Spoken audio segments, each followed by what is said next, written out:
guys, BBI here.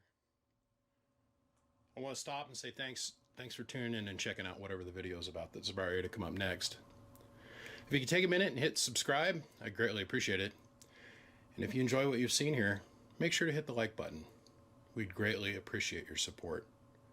Anyhow, guys, all that aside, let's get on with the show.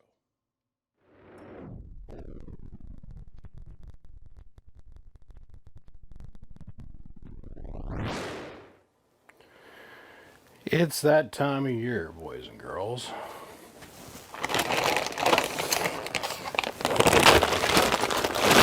Totally forgot to do this last year and everybody got on me for it, so I'm going to do this here right up front. This is my bag of Toshibas and Motorola's and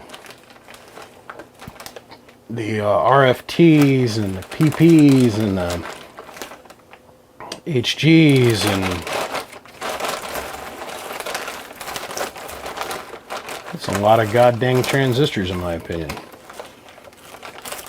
A lot of PP100s up in here. A lot of Toshibas up in here. That is a full 1 gallon Ziploc bag full of transistors that I've changed. Then to back that up, we have this here. Now these are what they call flats.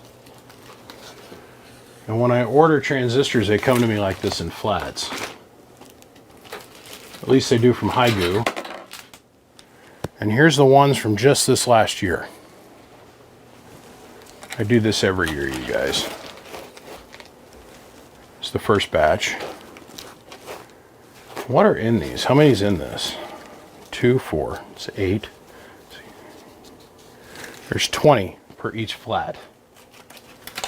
And these are empty. They look like this. So, these are all the different HGs from this last year. Here's some more. Here's some more. Here's some more. These are all the ones that I've saved. There's another empty full box. What was a full box? These are all the ones I've saved from just this year. Now I want to talk about this here real quick. Is this the flat I have it in? Yes. So,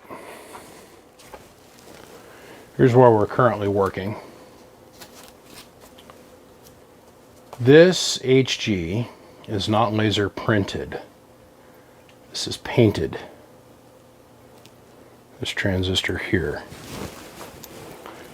And this is going to become interesting to most of you guys. I've kind of passively mentioned this. See, look at the print and the label on that. These are the laser cut HGs, and they look like this. So on the left, I'll play along. On the left, we have the laser cut HG, and on the right, we have the painted print. This transistor here will work with a Toshiba. These here, we're noticing there's a change. It's a change in either the wafer or the way the transistor is built internally on its structure. And we're having to tune them differently. Like radically differently. These here, the output transformers now are taking 1300 puff instead of 1000 to get the same performance out of them. Maybe just a touch more. But we'll revisit that on another video, another day. The other thing I used to do is I would show you all the shipping receipts that I've accumulated. And it's my way of saying thanks. We're going to come around and do that at the end of the video. But give me just a second. It's time for us to begin. I've been waiting and waiting and waiting to do this. And so is my customer. He's been patiently waiting as well. My friend, he shows up here a couple months ago, like over a year ago. And he hands me a brown paper bag, a little bit bigger than this. It says, here, open that. And I open it up and it's full of $100 bills. I'm like looking around going, was this a drug deal? Are they going to get me like John DeLorean? They're going to run in here and bust me because I touched the bag? And then he hands me this bag here. And he goes, I want you to build me something.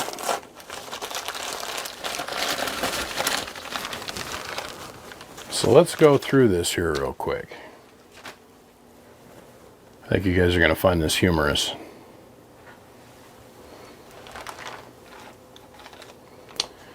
These are 1K, 1K, 1K,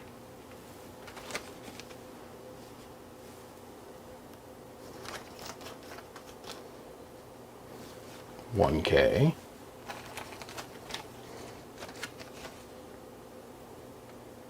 1K,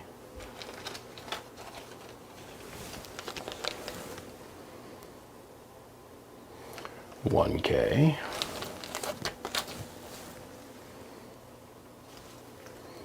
more 1Ks,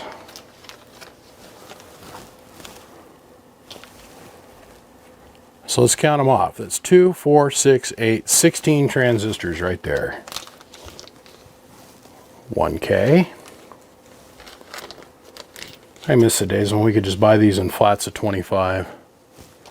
1K. 1K.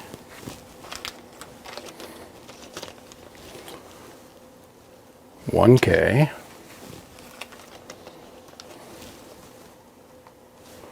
1K. 1K.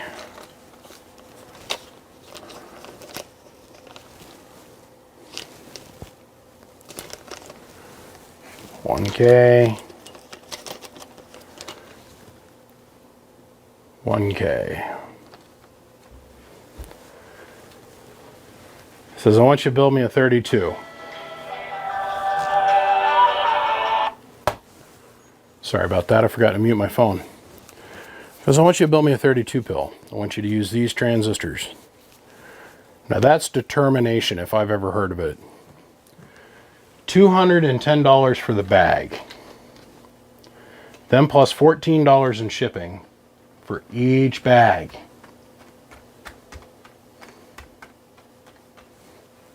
You guys do the math. That's determination.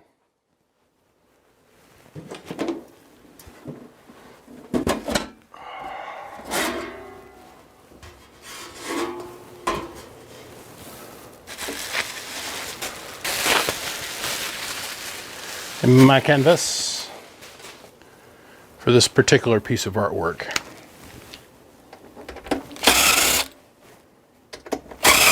So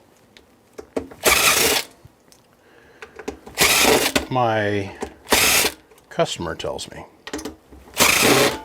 because I don't want some big flamboyant over the top thing. I said, but dude, that's I must. To be completed as a human being, I absolutely must. He says to me, no, you don't. He goes, I want to be able to have an amplifier built by you that I don't have to ship all the way across the United States to change out a transistor. And I said, oh. You mean an everyday technician amplifier? And he goes, yes. And I went, I can do that. So that's what we're going to go with here today. So on this canvas here, we're going to create a modest, overbuilt 32. Something that you don't have to be a rocket scientist to change a transistor. if one does magically manage to blow up. The last one of these I built was last year, which was the copper mine, which had the copper inserts in the heat sink and had the big backbone that went down the middle, and it weighed like 50 something pounds. By the time I was done, 60 something pounds. This ain't that. What he wants is a conservatively built, with all the little normal bells and whistles I put in it, 32 pill, that if he pops a transistor, he can change it himself. And I said, okay. So with that in mind, we're going to start. And our first step, as always, is we've got to take the heatsink off. And we've got to lap the heatsink. So let's do that.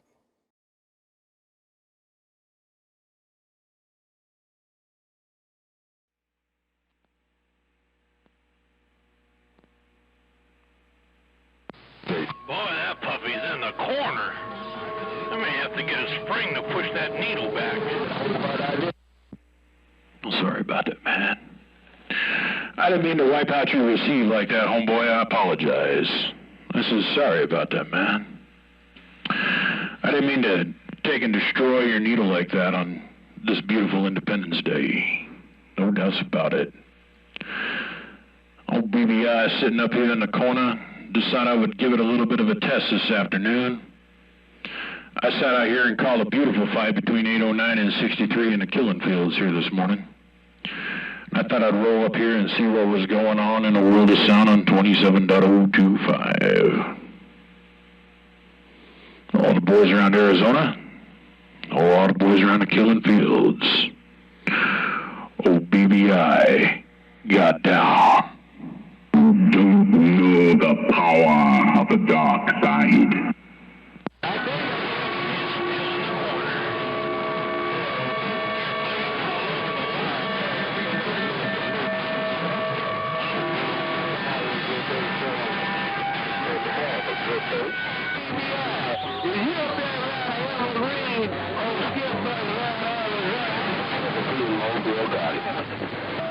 Ain't nothing wrong with too much power. Doggone, I think it looks good. I like it when it just lays it right in the corner. It's right there and it ain't moving. Who is that? Double tree. It ain't nothing like a corner buster.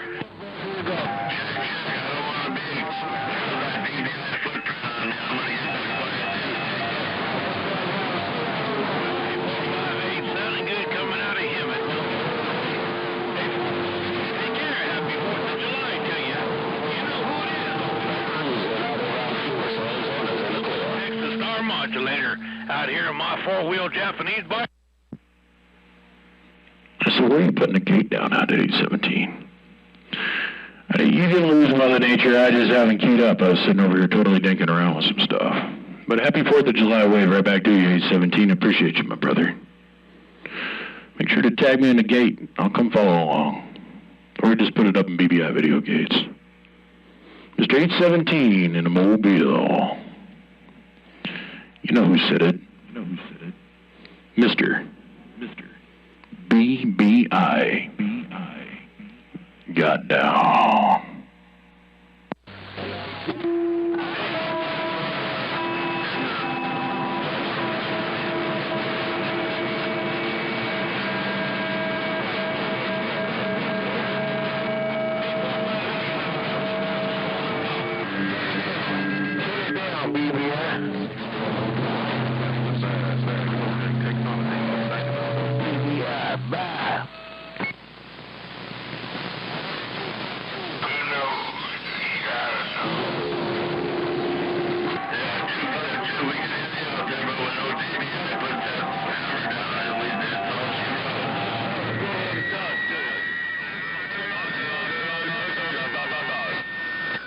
Can't hear nobody. Who we want to hear, Kojak?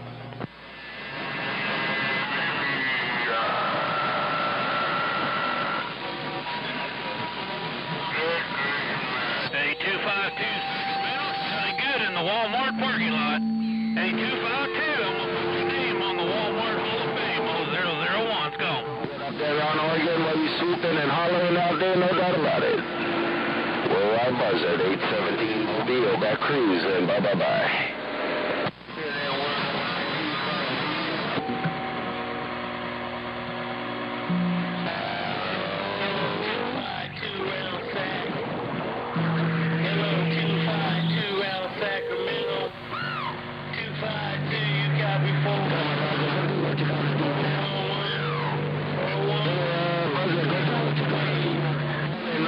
I'll be out there from time.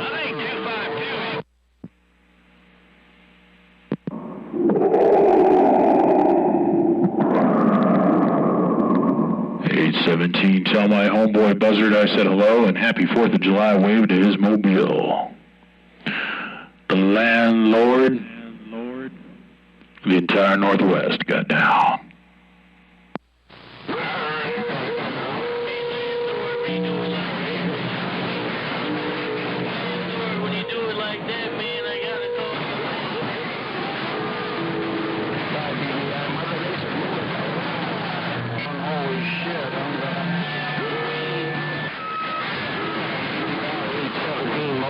In the clear. Hey, what's going on, BBI? BBI, what's going on, BBI, Brigo? Not much, homeboy. What you doing down there, man? I said nothing much, homeboy. So what you doing down there on this beautiful 4th of July? You know who said it, Break? Barbecuing, man, checking out the situation. Still working these earthquakes, man. Boy, you coming down through Pomona, California, like you own this dirt Brigo. Did you move down here or something? No, man. I'm still sitting up here in the capital city of Idaho. Got a whole bunch of pop-ups out in front of the house. Got all the cars moved away in the cul-de-sac, up and down the street. Got the barbecue all ready to go for later on today. Got the swimming pool all set up for all the neighbor kids to come over and play in. We're going to have ourselves a party. Big party. Big old giant block party. No, man, just kicking it up here in Idaho. I have not moved to California, even though your needle's telling me I'm owning it like I'm standing right in front of your house. No, man. It's 4th of July, brother. We're out here with the pump on. 410? Right. Well, good to hear you, man. I hope everything's working good for you. And, man, you sound, I can hear you take a deep breath, man. You scare me when you take a deep breath. I got to get out your way, man, and let you do your thing. And let somebody else swing on that thing while they're playing with my thing. Put it on your head, DVI, old Captain Boo-Boo is gone. I tell you what, homeboy, as long as it's a girl playing with it, we ain't got nothing to worry about, right? Ain't no doubt about it. Hey, ain't no doubt about it. Like the song say, ain't no doubt about it. Hey, DVI, your little friend, Captain Boo-Boo. That's how I call 278, it's clean gone.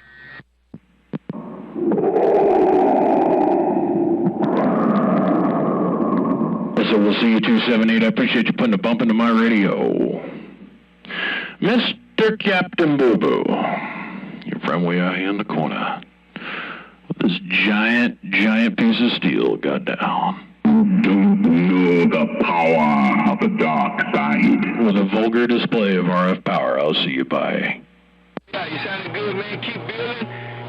Keep your name up. And keep the rest of this shit out the street.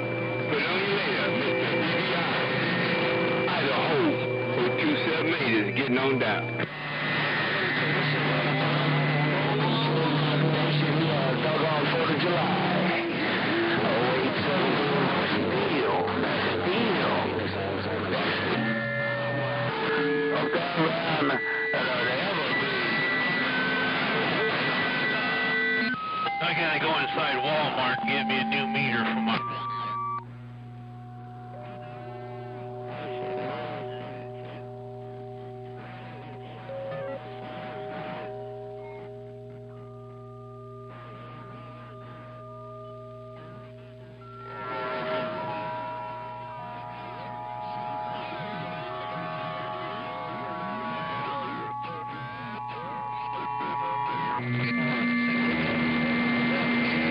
Be nice, Isabel.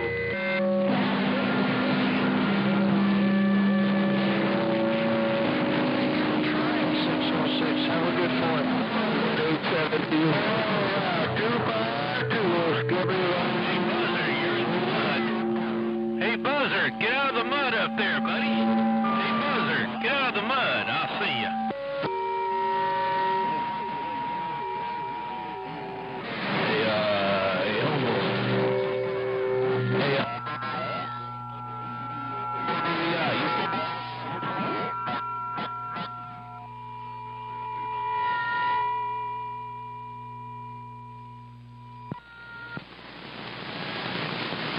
Man, you must have disappeared, man.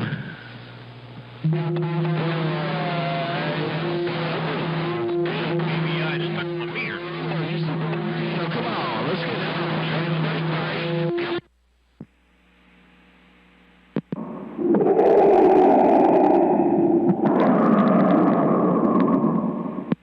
I had the video gate rolling over here. I fired down and it screwed it up. I said, oh, Mr. Machete around the bad lands of Nevada. So what's going on, my friend? You know who said it. You know where I'm coming from. And you know what I'm putting down. Machete. BBI looking at you. Got it all. I'm streaming live on video games.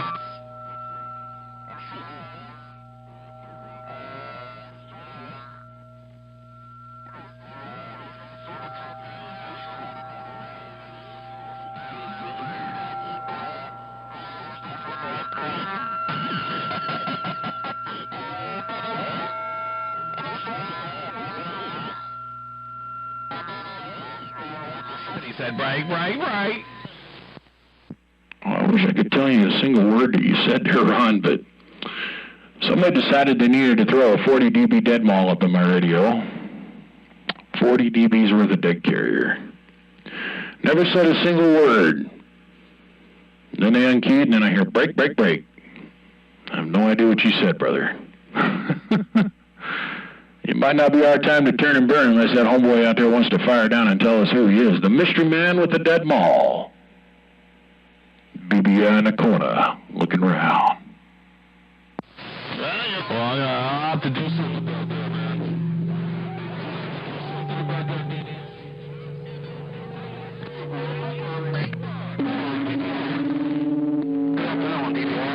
Warm up the big box. I'll be back. Bye. You said you're going to do something about it. You said you're going to do something about it. You said you're going to go turn on a big box. You said, BBI, I guess I'm going to have to do something about that. I guess I'm going to have to go turn on a big box. Bye. I'll be right here, man. I ain't going nowhere. I ain't got nothing but time to kill, brother. Just sitting here relaxing, getting ready for this evening. 410? You got it all.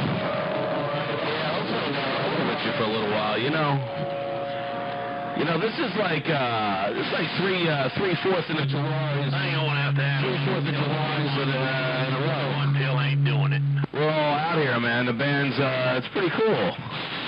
I didn't have much yesterday. I had a lot. The other day I didn't have. I'm in California. Where are you? Coming out of the northwest or the north. You're more north. Anyway. Hey, baby. Okay, you're out here by me. I'm about 5-6 miles. All right, brother. This has been like the third year in a row. And I think that's 817 down there that's getting his mobile warmed up or something. He's out there talking too. He says he's in California trying to talk to somebody else. But you're right, man. This is the third year in a row that we sat out here on the 4th of July, fired down, got contact, more than 2 keys, sat out here and had an absolutely wonderful conversation about everything you can possibly think of. I don't know about you, homeboy. We got a big old party planned for today. We're going to have a good old time. Set off a ton of fireworks, bunch of smoke, bunch of stuff exploding in the air. We're going to have a good time. Mr. Madman around the high desert, they call him Machete. Your friend in the corner looking at you. Oh, Peanut out. You got all yourself too, man. I don't, you know, it's pretty crazy. I actually had to beam. I'm sitting over here at Walmart. Out here, busting my heel there. I had to go over here inside Walmart and get it. So I turned and looked at you at the corner. No doubt about it, man. Wherever you going, whichever way you're going out there in that diesel car. 001 out here in the parking lot. I'm gone. The big box, I'll turn it back on. I'll just throw the switch. Oh, he's got here. You just got to be able to get in there, too. All kind of stuff, man. We got a lot of July 4th video gates and Come on, bro. Eights, and we got a lot of stuff from the 4th of July, man. So anyway, about 800 bushels. I know BBI be your landlord out there, Buzzard. I know BBI is your landlord. I'll see you. It's got some mobile gun.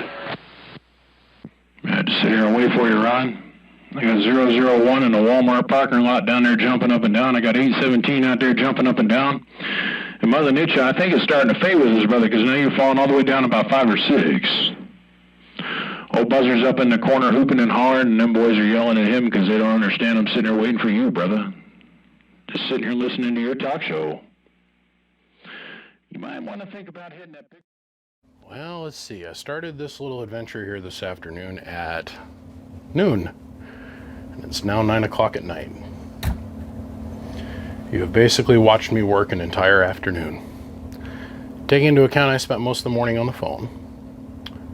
This is where we got all the pill strips cut, all the pill strips down, center distribution bus in, all the positive wires manufactured, all the input and output transformers manufactured and ready to go. And I'll come finish this site up in about an hour. An hour tomorrow, and then I'll completely lace each one of the input and output transformers with their wire. And then I'll build my combiners. Then I'll build my combiners. Then I'll mount my relay. And we'll move forward. One slow spiral death of poisoning by lead consumption at a time. Cry on, you crazy child. This is overbuilt in only one aspect. I used a higher KV 1000 puff 1%ers. That, and it's got the overbuilt BBI transformers in it and the overbuilt input transformers in it. So nothing big, nothing elaborate, nothing fancy, just straight up work. And that's what we're going for. So on that note, it's 9 o'clock at night. I'm going in the house. Go see what my wife's doing. See y'all tomorrow. Really, you ready? I'm ready. Because we're rolling. Okay, gents, we're going to be joined by my beautiful, wonderful, sexy wife. And she's going to help us make some small parts and parts as I go and I do the stuff on the board. So I need 15 of these wires. I need 15 of these wires, this length. So that's this wire and this wire is where you're going to start off first. And then I'm going to have you translate to this wire and this wire here, but let's just do these first. And then throw them down here in a pile on the screen so the guys can see them, because we're going to go and do this in time lapse. So we can continue watching our program together while we work. Okay. Red and red is red. Red is red. Okay. Ready? Ready. Here we go.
My baby doll has been out here. She helped me until about 10 or so. Then we went in the house and hung out and did some stuff with my kid. I came out here and I finished all the prep on this, which is trimmed up and finished out this whole section. The only thing I got to do is add input caps over here and then the output tuning caps over here. Trimmed down my relay cabinet or relay and got that mounted. It's been busy. It's been a busy day. I'm just cruising right along on this little bastard. She built all of my combiners, all of my splitters, all of my chokes, all the resistors. Basically shaved almost a full day worth of prep. On a 32 pill, it takes forever to get each one of these chokes done. It takes forever to get these resistors done. I mean, like, it seems like forever. Just forever. And while she was doing that, I was able to get all the other little small pieces done. Little 8 porters. I think I'm going to mount this one up here. I'll mount the wagon wheel on the front of the amp. Then just take like a nice piece of RG400 and run it over. Busy afternoon. I'm right on schedule to get this done. I've been sitting here thinking about timelines and what it's really going to take to get this finished, and I think I'll be right on time. I know what I got to do to tune it. It's not like I haven't built a couple of these in the last few weeks or a few months. Jeez almighty. Seems like everything seems to be 24 pill, 32 pill, 16 pill, 24 pill, 32 pill.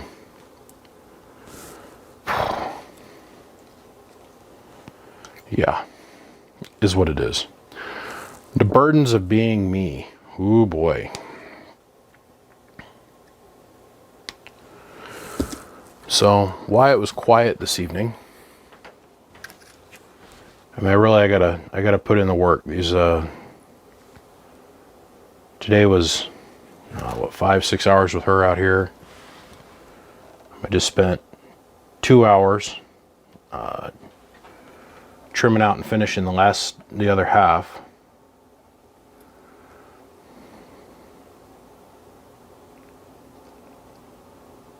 What I mean by the other half is this section over here. I call this trimmed out. This is all the capacitors are in play, all the wires are in. The only thing I've got to do is hook up the coaxes to each one of the 4-pill sections and do the input and output capacitance, which doesn't take that long. But this is rough finished.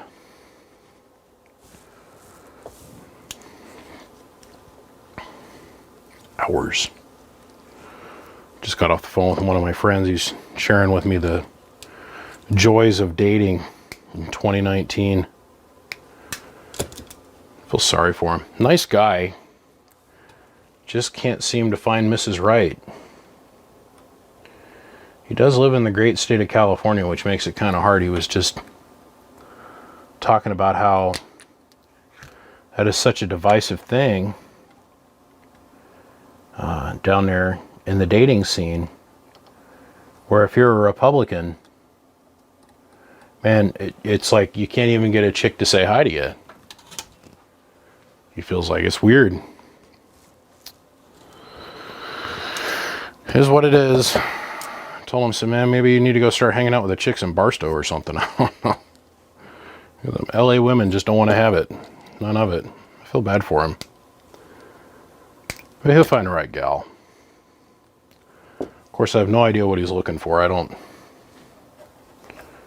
met my match, and goddamn, I'm so grateful for her. I don't miss that. The whole dating scene. It's expensive. It's a pain in the ass.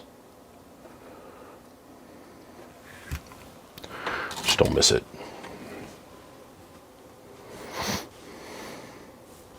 I don't know how many more of these big boxes I've got lined out where I'm building with Toshibas. I can't think of.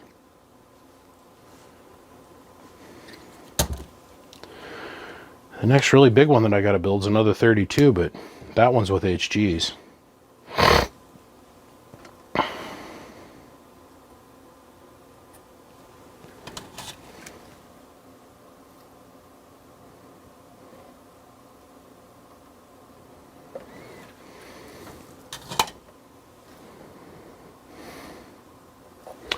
For me to be done tonight, I've got to get all the Class C chokes, these guys, installed. I have to get the input and output splitters mounted. And I've got to get, I need to start my soldering iron. Or my Ryobi. A little hot glue gun. I freaking love this thing. Got to get that warming up. I got to get my output combiner down for sure tonight. That absolutely has to happen. And then I can call it quits for the day.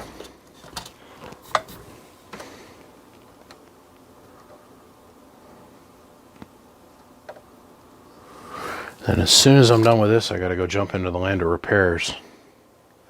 But I got to jump softly, because remember, Christmas just happened. Okay? And you got to be sensitive. Sensitive to the fact that most of these guys spent all their money on their grandbabies. The grandchitlins. So I'm sure next week when I start making the calls, hey man, it's like your time to turn and burn, dude. You ready to go? They're gonna be like, hell no, I ain't got no money. I'm broke.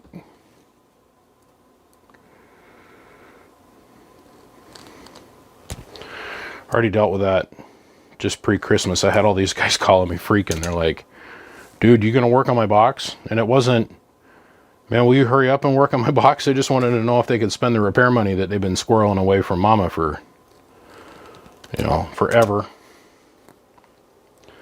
I'm sorry I'm so slow, you guys. I can't, there's nothing I can do to make this any faster. Between the responsibilities I have elsewhere and, well, videoing of things, and let's kind of tell each other the truth here. This just takes time. This shit takes time, right? Of course, I can also remember back when I built my very first 32 pill for a guy that he's now dead. His name's Roy. Oh, Roy. I was like, man, he was a smart guy. Smart and cool in the same breath. Made all his money from doing penny stocks. You know, if you've ever seen the movie Wolf of Wall Street, you'll know what the hell I'm talking about. So, interesting cat. Gone on to God. I don't know what happened to the amplifier. Sure wouldn't mind having it back. I've tried to contact his widow a couple times, but like radio silence over there. I can remember back when I built the 32 for him. That was like my first legit from the ground up high transistor count amplifier like that. And it was a real eye-opener to figure out how to tune that and get it to lay down the way I wanted it to. You hook that thing up and you run it. And fuck, man, he's had that thing. What do you run it for? It's been 7 years? 7 years since I built that box. I do believe. I don't know, I'd have to go back and look at the YouTube video. And now I say that, somebody's going to go do it for me. No, BBI, it's only been like 3.5 years. Oh, okay.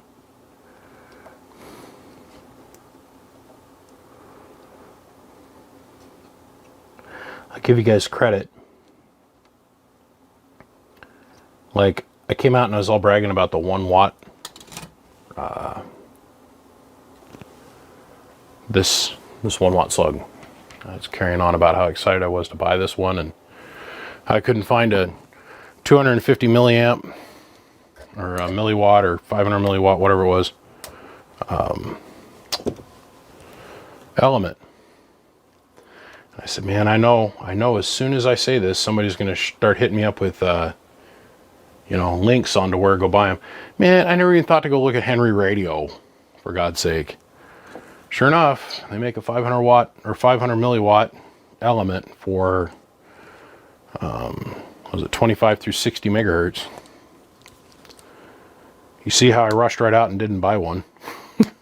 I give you guys credit. You pay attention to what I say, and then if you know of something that might help me, you let me know right away. I really appreciate that. It means the world.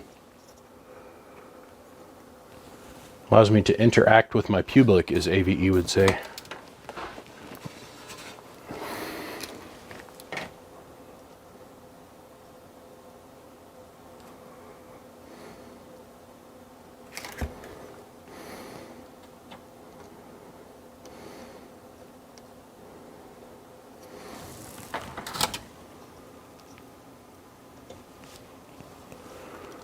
Like that. I'll change that. There we go.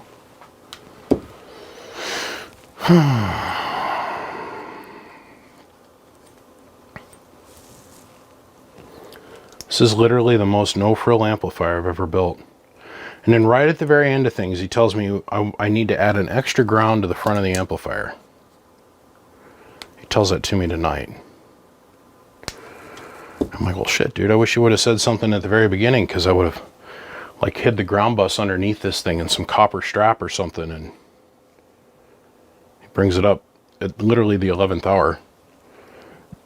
I was like, okay, well, I'll figure it out.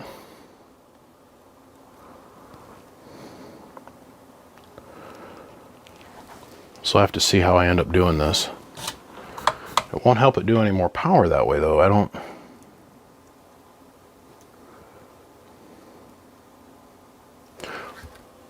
I'll figure it out. I'll figure it out. There's a will, there's a way.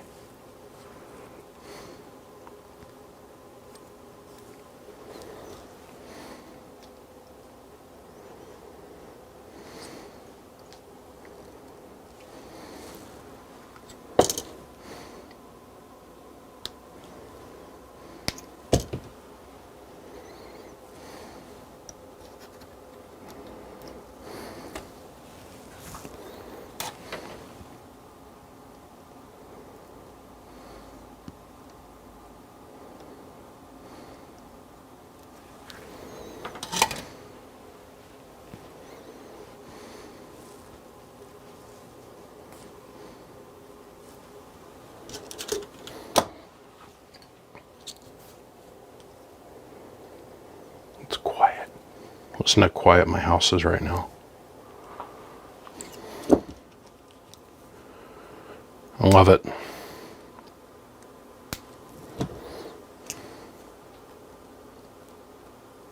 I wonder if I'm going to be able to find this next gate. I've been sitting here thinking about, as I'm shooting a video, right?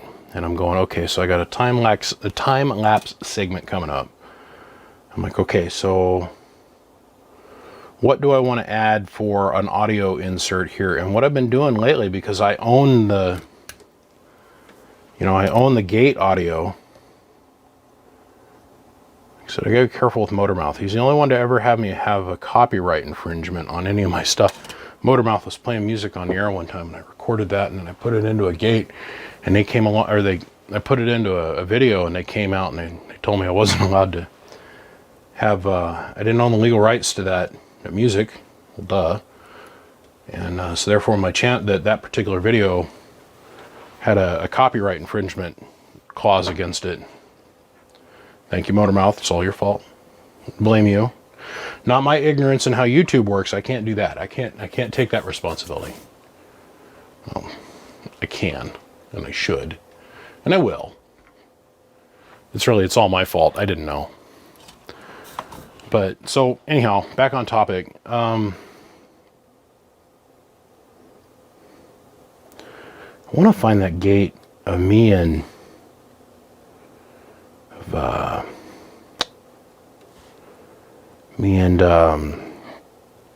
Switchblade. We're sitting there talking trash. I had so much fun that day. It was a great day. The radio was just jumping that day. I guess I missed the north-south skip earlier this week. I was off doing other shit, and I don't feel bad about missing it. I don't. More to life than damn radio. Good Lord. I gotta see if I can find that. I think that's what I'm going to play next for you guys. So on that note, as I sit here and I trim parts, we'll be back. More on this to come, trust me. More on this to come.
It's a beautiful Sunday. All right, so I got as far as I wanted to go yesterday. Turd day. Got the output combiner put together. I got to cut that or I'm going to end up impaling myself on that. Thing's rock hard. Now, let's cut that for a minute. Got this down. Got all this done. I don't know if you guys caught it or not. I actually created an insulator, then glued the combiner to the insulator, and then glued the insulator down. And what I mean by that is we cut a perfectly round little disc out of this. We cleaned off all the copper and we just gave it a little bit more distance to try and find its way to ground. There's a lot of horsepower that's going to be moving around on that little combiner. So, today's Sunday, and it won't make the news because not enough people died for anybody to get outraged over it or for somebody to call for action, because mainstream media just totally ignores the good things. Lover. Here's your cord, babe. Oh, thank you. You're welcome. Love you. Love you. Mainstream media is all about views. See, news isn't actually news because it's something interesting that you think you need to know. That went away in the 50s and the 60s, and everything that we have to consume now is all driven by views. Okay, thumbs up, thumbs down. Just like this YouTube channel, it's all driven by how many people decide to view it. So today in Texas, some asshole decided he wanted to attempt to become famous. Sat around in his mom's basement, jerked himself off enough, eventually got up enough courage and went into a church today. He, number's a little unclear yet on how many people he was actually able to shoot. But there was an older gentleman who was in the room, a citizen. And he stood up with his gun and he blew that MF's head clean off. The guy that come in there to do mass murder, one shot, popped him in the brain, killed him deader than a doornail. Like I said, not enough people are going to know about this because not enough people died. It's sad but true. The only time we hear about shootings like this and how they actually get stopped is usually with somebody else with a gun. Okay? Every once in a while it's a cops with a gun, but most of the time it's a private citizen who's armed, who decides they don't want to have their life endangered anymore, and they stand up for themselves, meanwhile saving countless others. It's a sad day, but it's not a complete loss of a day, if that makes any sense. We're going to put caps on the input on both sides. And we're going to come along, we're going to cap up the output side, and then we're going to run some mini coaxes around, get this in play. Then we're going to get our power wires run. And I try to hold the power wires off till the very last little thing I work on, because it makes such a hassle trying to drag 3 and 4 feet of 10 runs of 8 gauge around on the bench and not keep it flopping in and out of things. And I try to get as much of this done as I can do before I bring the power wire into play. Now I'm going to put the input splitter probably somewhere in this area here,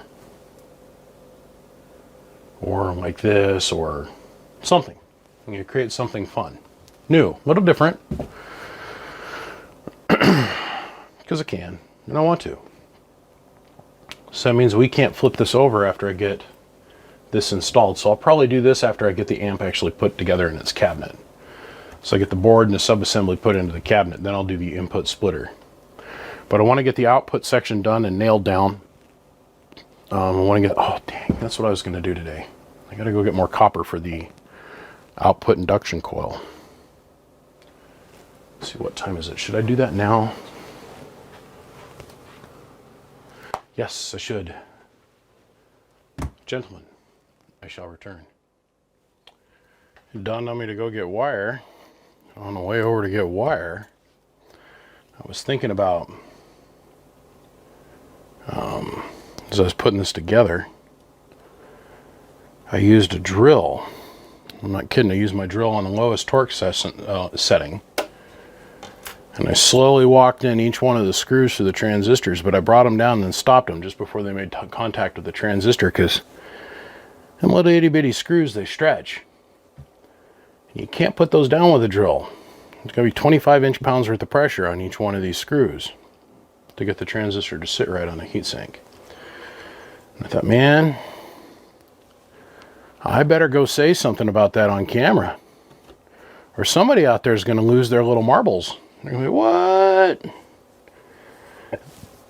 Then it'll lead to a little side debate. So I'll make that real clear that I put all those down by hand, one at a time. But I'm not going to lie, man. I thread them son of bitches down. And by the time I get to about my 10th or 15th transistor, it was like my hand started to cramp up pretty good. You know, ever since I've been married, I haven't had to, you know, get wrist action. So I don't have a lot of this going on, you know what I mean? Old. I'll just blame it on me being old. But nah, I grabbed up a really small drill bit and went zzz, zzz. And I made sure not to bottom them out, because little bastards, man, they snap off just if you fart at them wrong. And that creates so much work. Oh. If you're lucky, you can dig them back out of the heatsink. Then you got to repolish the heatsink. So I saved a little bit of wrist gription and did 2/3 of them with the drill. But we're over that now. We're past that point. Let's build some metal clads and let's get this thing going, because I want to get this thing in the case tonight. That's my goal.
which is a lot easier than I thought it was going to be because I forgot I don't have to do switches and all this other crap that goes into the other ones. Just got off the phone with the customer and he asked me a very interesting question and I said, okay. And the answer was, without even having to think about it, no. The question that the customer just posed to me was, well, it's a 32 pill. It's going to do the same amount of watts as the copper mine, right? And my answer to him was kind of playfully laughing, no. A 32 pill is not a 32 pill universally designed. And I don't think he understood that, okay, I spent a week just doing the positive wire distribution bus in the copper mine.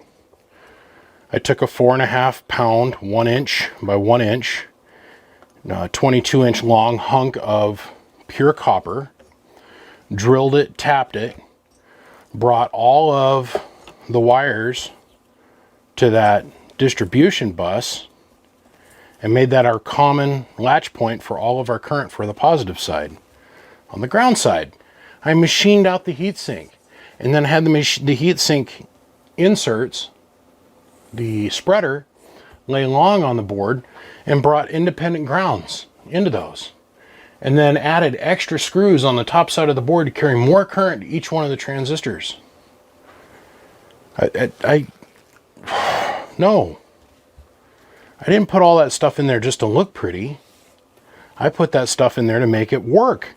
It's not for looks. It was, let's take and literally remove, with no care, concern, interest, desire, feeling, thought, energy given to the cost of the whole box. Let's literally overload it with wire and the ability to cool itself, and let's build this the best that I could build it. So, no. These are not the same animal. They both have, and when I sold him this box, when I agreed to build him this box, that was never even brought up.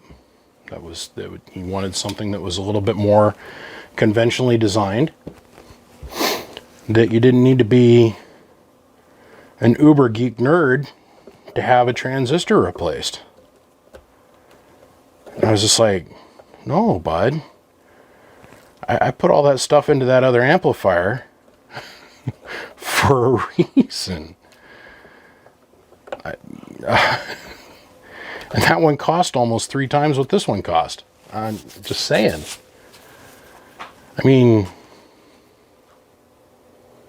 there's like $600 or $700 just in machining, just to pay my machinist to cut the heat sinks out. Where these are direct bolts.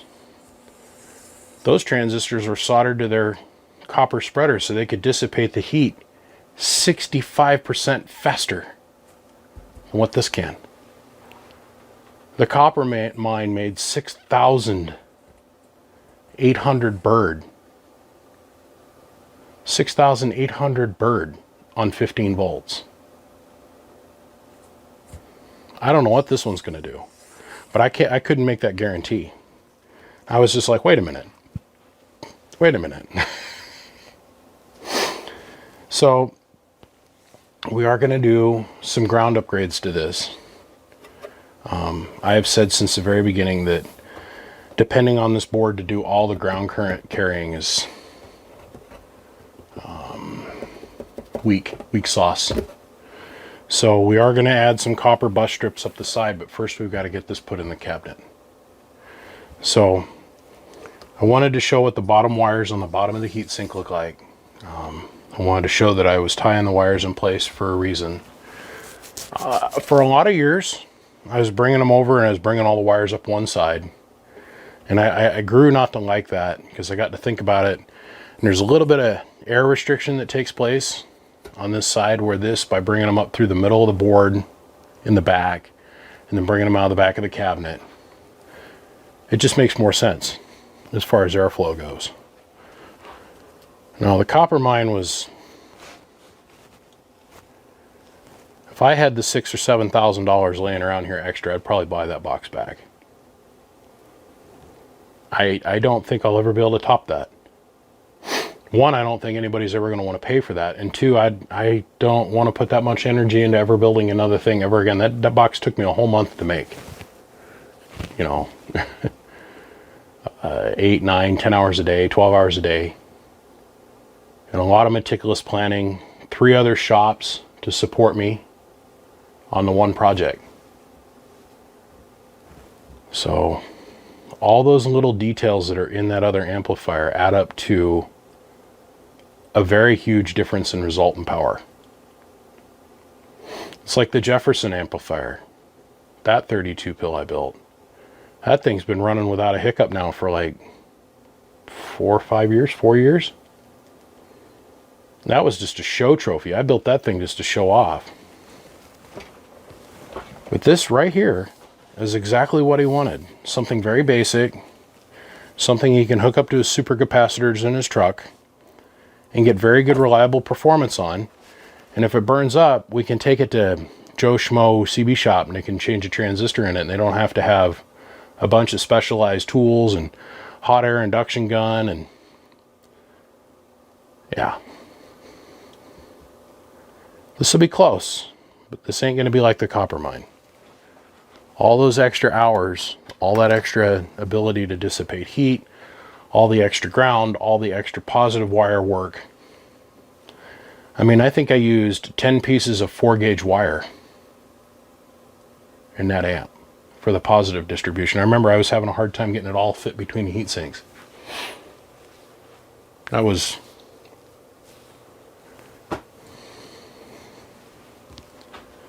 So no, unfortunately, no, I don't. Now watch, this thing will make a liar of me.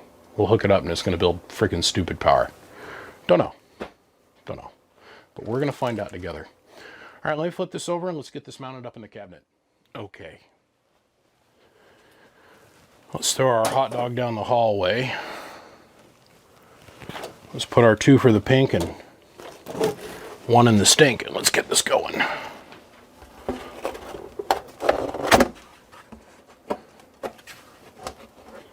Okay. So now we have to very carefully thread all 10 of these wires through this one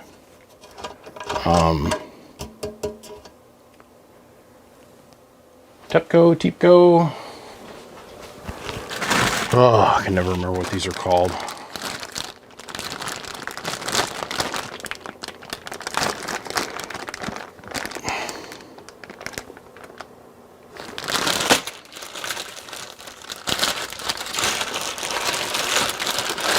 And yes, this is the time we watch BBI literally lose his mind on video. Heiko. God, it's right there on the end of my tongue. This Heiko connector. So now, all right, we're going to use type 61 as our filtration filtration ferrite, and these are also type 61s. These are also type 61s. And there's a bunch of little small stuff we've got to add yet. Like I've got to go in and I've got to add our capacitors to ground. Got to add a little pro diode for snubbing. There's a bunch of little things that we've got to add. We've got to put the combiner in here, the splitter in here, that kind of thing. But we'll see if we can spit on her and get this to slide in a hole for us. Now we've got to make the power cables bend out of the way so that we can have adequate clearance from our relay connections here back to our coax connectors. Which is going to be a little bit of a trick, but I have faith. I have faith.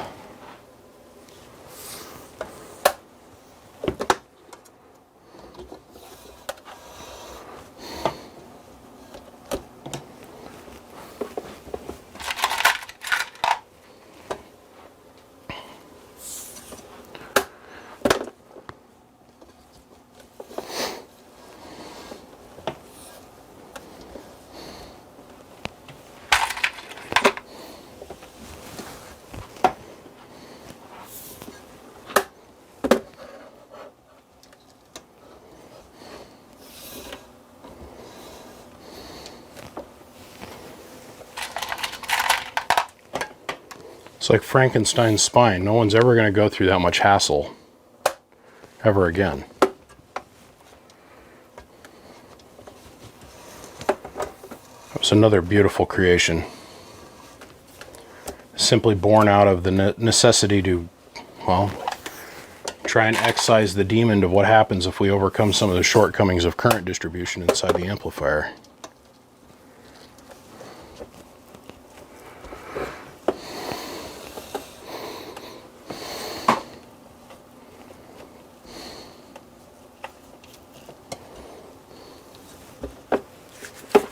All right.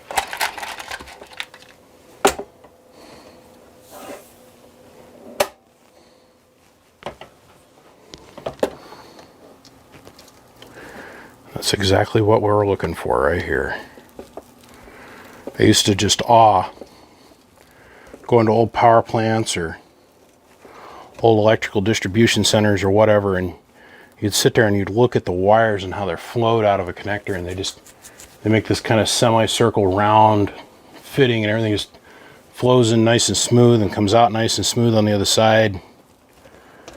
That's what we're shooting for here. This is my goal.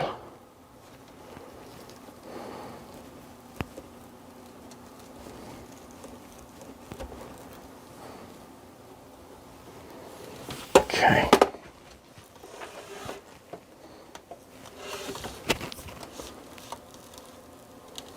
So everything rolls into the center. We've got this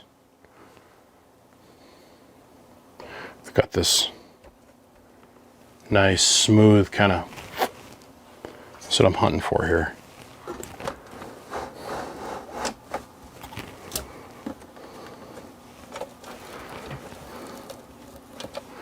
The same breath, now I've got to tie that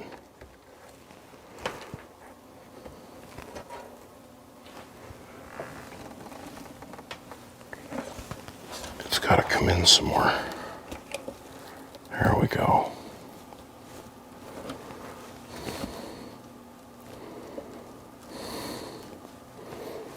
We'll splay that back, just like so. We can bring it all together.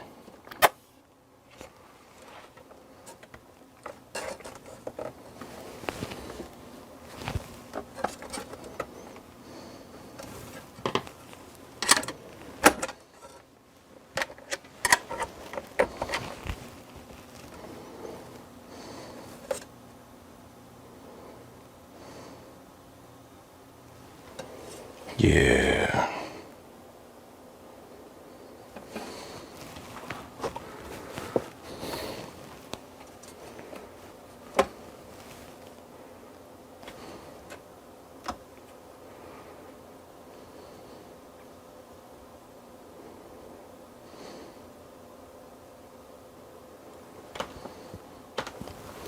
Yeah.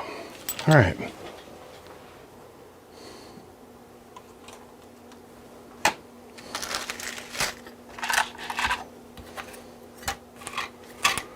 Where did I put all my screws?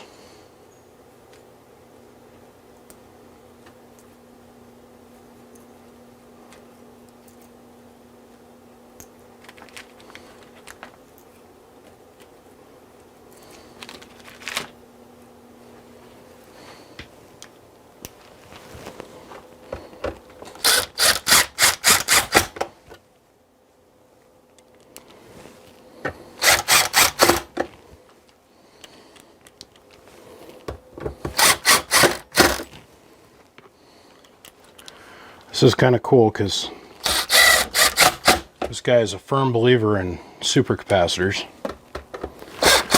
It blows my mind that there's people that still are out there. Oh, that's bullshit. It's all smoke and mirrors. You're right. The whole rest of the world is blowing the smoke up your skirt. Same kind of people I like to look at and go, and let me guess, you think the Earth is flat too, right? God. I recently had to go on a little trip, as you guys know, and I couldn't help myself. Thought it was highly entertaining. The fact that the airline, flies Same 2 points on the globe. It took me an hour to fly down there. And it took me an hour and 20 minutes to fly back. And it simply has to do with the Earth rotating underneath the airplane. It's just sitting out, looking out the window. And even at 30-ish thousand feet, you can literally look out at the horizon and see it fall away from you just so slightly. And I thought, man, how can people think that we live on a flat planet? Here at 2020. How is that?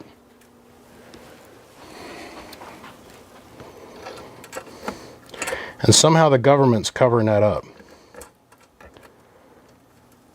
For what purpose, I will never know. I don't understand. But that means that every space program on Earth, and going all the way back to the ancient Greeks, and the Aztecs, and the Chinese, who have all calculated the circumference of the Earth long before the people in the East ever did. There's always been a guiding hand paying people off to not reveal that the planet is not flat.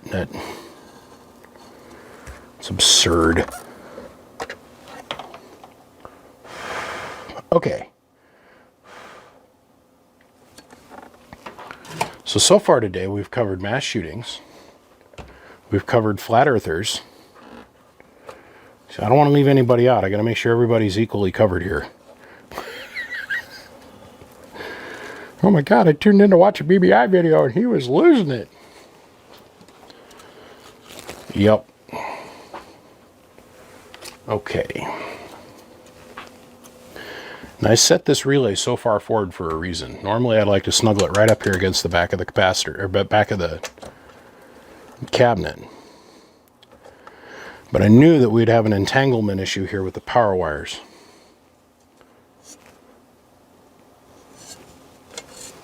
I wasn't too sure how I was going to do this yet, as far as setting this away from the,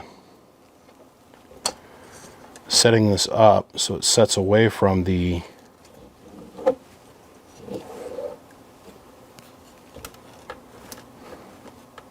coax connectors. I wasn't clear in my head how I wanted to do this yet.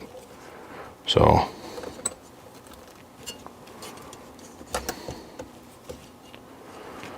I took a guess and it turned out okay. I think the world will go on.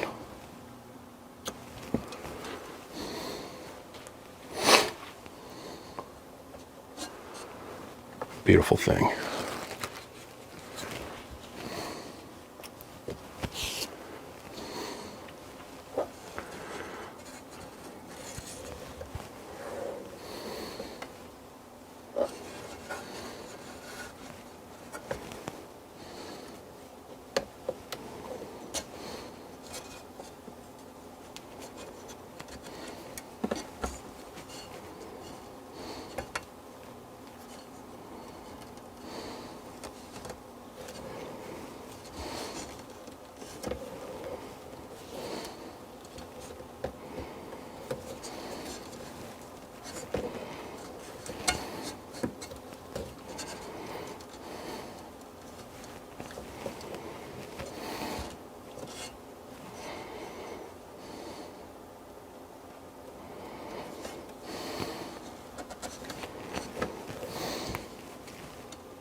Okay.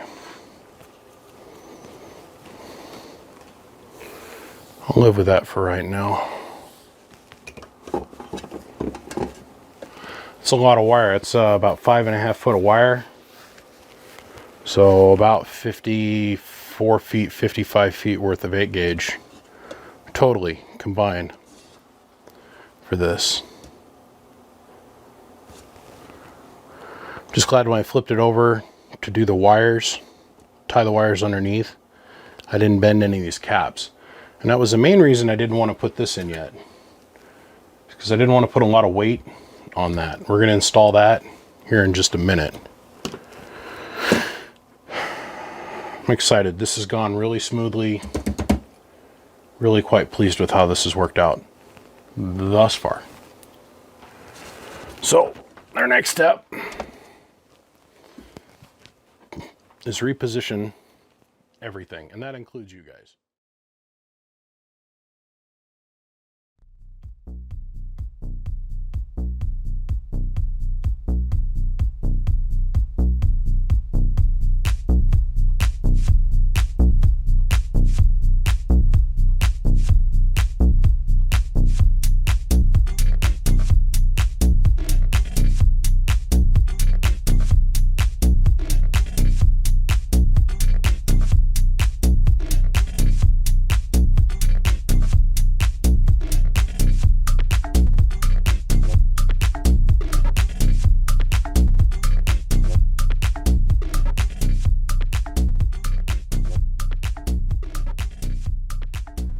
I do a little bit of hunting, but it laid right down.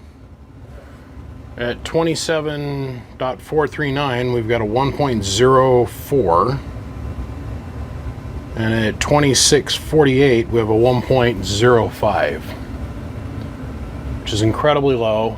And this is exactly what we're looking for, as the RF passes through the amplifier to the dummy load, which is flat resonance, of course.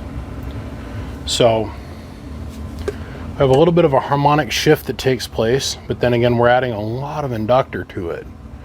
And when I say inductor, we have to think not just the surface of this wire, but we have to think the total surface of the stranded braid, which is a lot on the back of the relay, and then the metal tabs themselves. The paddles, they're big, they've got huge surface area to them. Plus the contacts, then plus the size of this wire, then this contact, then back here and back around. So we're going to have to add a little bit of reference to ground to help keep this at a smooth impedance bump as it's going through the box to bottom line. So I've got two 20 puff caps that were in here when I built the box, because I knew roughly I was going to be somewhere in about the 50 to 60 puff worth of capacitance reference to ground in the tuning range, but I want to start out low. It's like my inductor coils, I'll always make them a little bit long, then I can go and make them short. It allows me to tune and bring the box specifically into resonance on the output side. Well, it's the same thing that's going on with the RF coming in and going out. Okay, start a little bit low on capacitance, that way I can add to it and then measure it with my meter, and then I can see what it is for resonance. These are the tricks that you teach yourself if you're not a copycat builder. Okay, like, oh, I took an X-Force box apart one time and I just copied what they did. Well, then what happens when you go to do a repair and you've got a relay that's in a different place in the box? Well, unless you've actually experimented what you've got to do to make the circuit work with the relay in a different place in the box or in the cabinet, or it's got coax attached to it, or how's that going to go and affect your output tune? Like some of the old Dominator and Foxy boxes, they had a relay right in the middle of the damn box. It says 16 transistors over here, another says 16 over here. They had a relay in the middle. Then they had capacitance and coax and inductor that would go from the relay over here to the coax connector. But then people would try to use this style of amplifier in the mobile, right? Think about it, follow along. Use this style of amplifier that was hooked up in that electrical connection, or those connections, and then they try to use those coax lengths on the other style boxes, the Dominator style boxes, the Foxy boxes, and so on.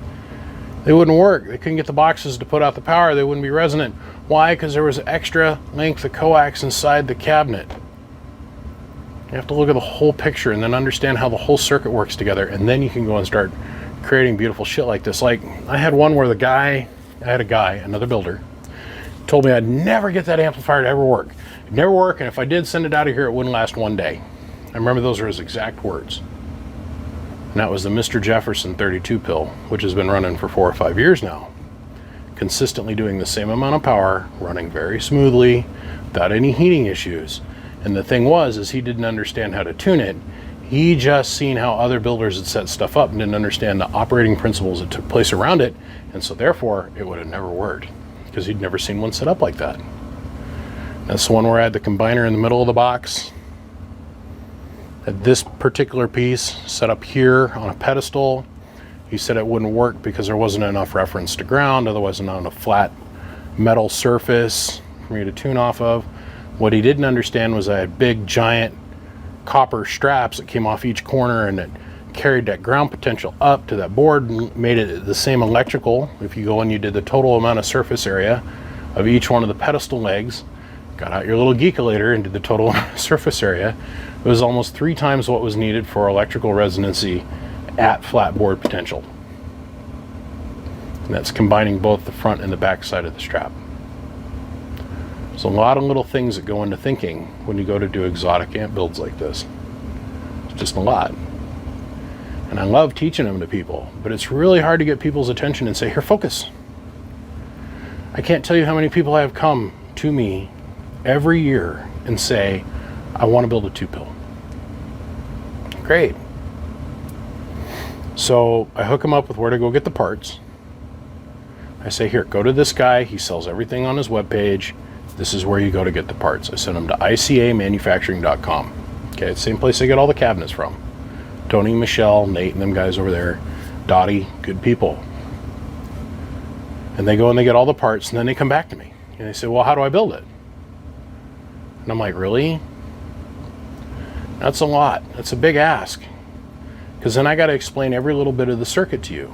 Or they just go buy prints off eBay, or they find that one mystical YouTube channel, not mine, not associated with it in any way, where the guy sits down and literally takes the prints off eBay, and he builds the boxes that you can buy the prints off of eBay from, and he doesn't explain any of the electrical properties or principles that are taking place. He just says, if you take this pile of parts, throw them together in this way, it'll work. And it does. But then they go and they try, okay, they take that a little bit of knowledge, and then they go and try and build a 4-pill. Well, it's a little bit different bag of wax because the turns are different. Why is their turns different? So then I got to go and explain all of that. And then they try to build themselves like a 16-pill. And they'll get real close, but they'll be off because they don't understand how you got to multiply capacitance in certain spots and how you're going to change capacitance in other spots. And why we need to do that to keep our 50 ohm feed point, especially with this style of box. Once you bring this 50 ohm coax into play, that's what you're trying to achieve, is a 50 ohm feed point here, a 50 ohm feed point here. It's got to be balanced. Okay? And thusly, what are we driving up and down with our induction? It's like you don't even need to have the ferrite in here. This ferrite is not needed whatsoever. You can do it with just inductors, with wire coils, which is another whole conversation that I've yet to have with you guys in the public, because I don't know if we're ready to share it or not. But when I say I've researched this a little bit,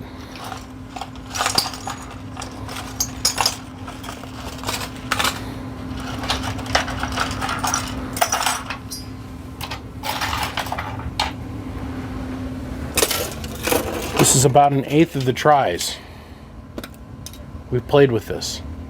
This is working tech. This here is the same as this electrically as far as the RF is concerned.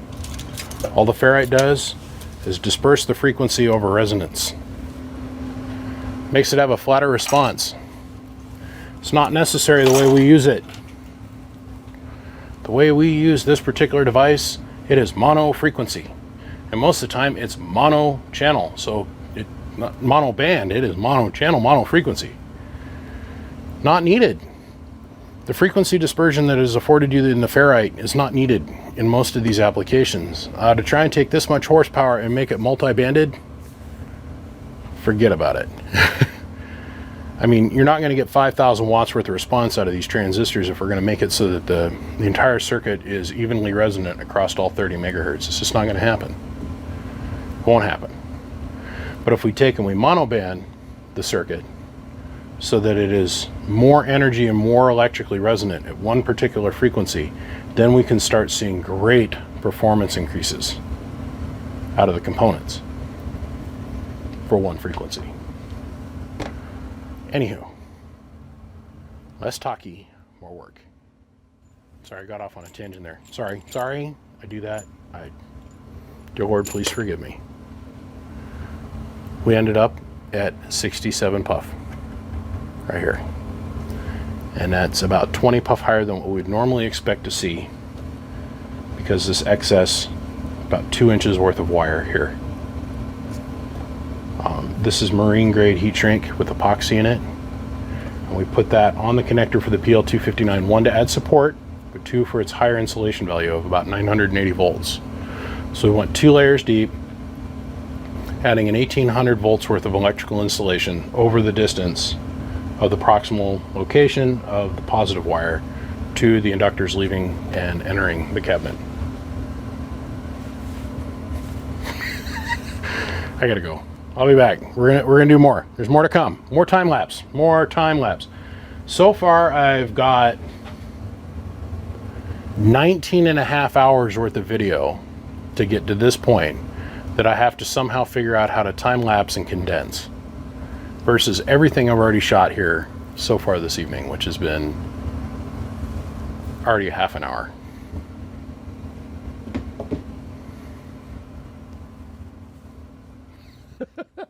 So as I work, I guess I can talk.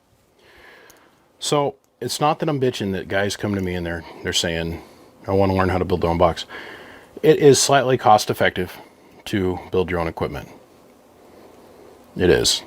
It is going to be a little bit cheaper by, well, unless you're a major company and you have access to all the cabinetry and all the parts and the machines to make everything, you'll save yourself on average a few $100s per amplifier to build it yourself.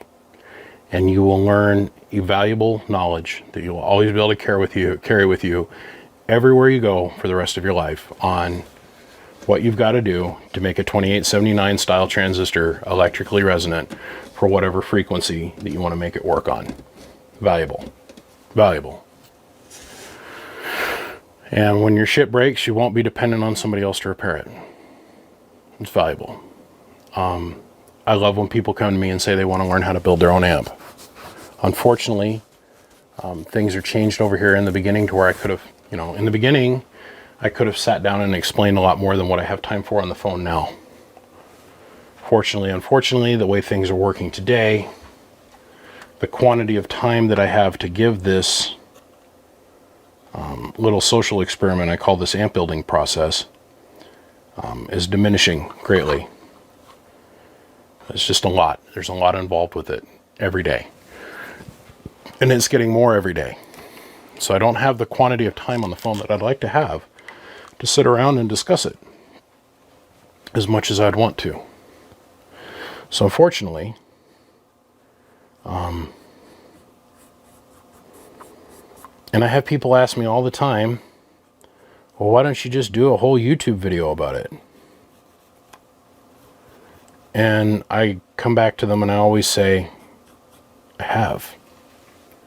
Because I have. You can go back and watch like my first 15 or 20 YouTube videos, and it's literally me sitting around trying to figure out how to make a 2-pill work. I believe that to be the case. So I already feel like I've covered that.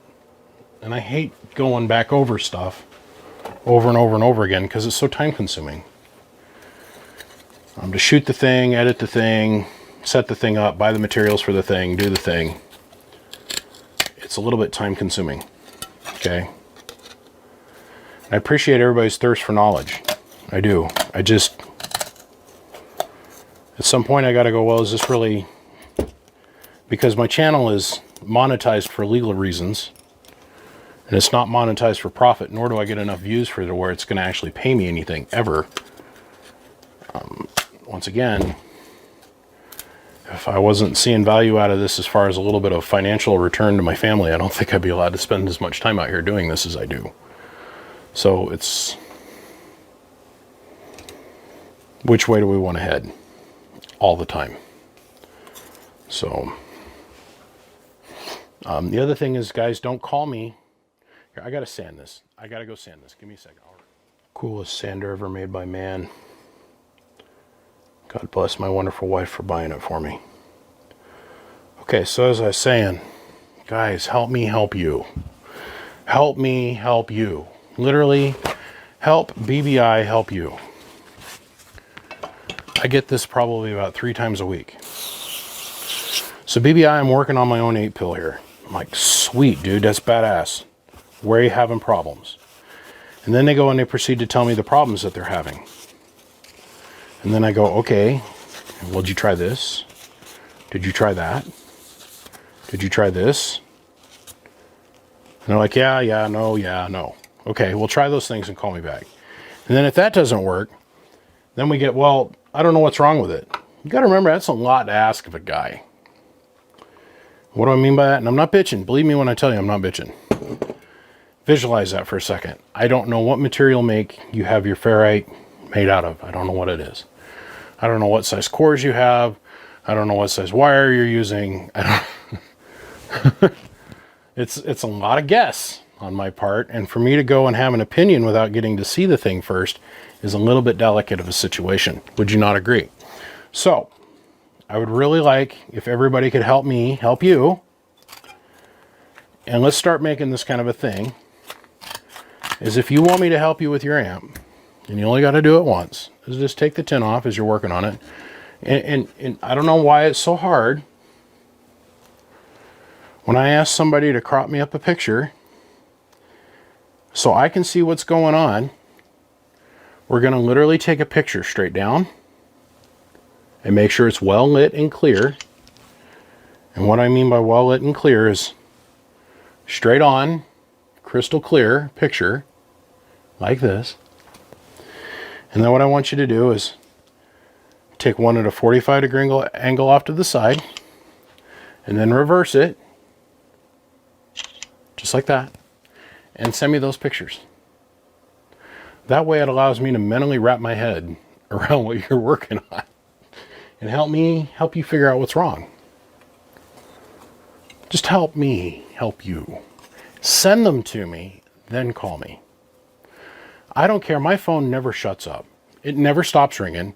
It never stops going off. I have to mute and unmute my phone probably 100 times a day. It's okay. I'm used to it. I knew it coming in that this is what it would turn into. Send me the texts with the pictures attached to the same number that's on the wall, and then call me. If I don't answer this, fine, I'll call you back. I'll already have the texts in my phone, and I'll already know what's up because I'll look at the text and be like, okay, and then I'll call you back. Make sense? Let's save that little bit of time and let me help you. Okay, so this is kind of what I'm freestyling creating at the moment.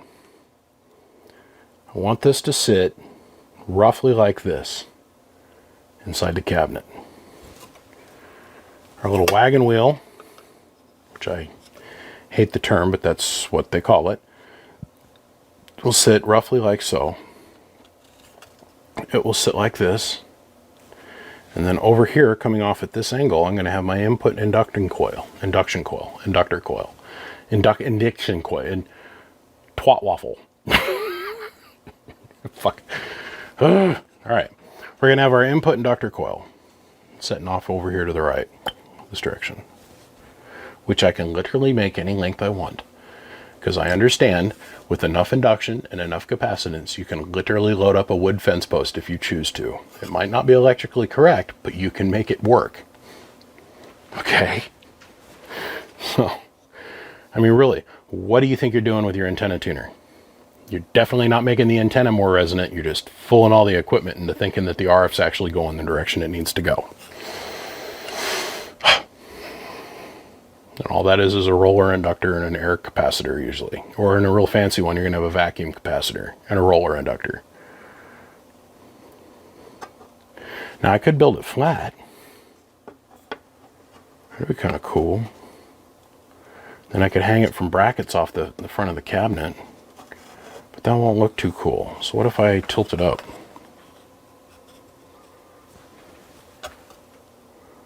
We tilt it up so we can go.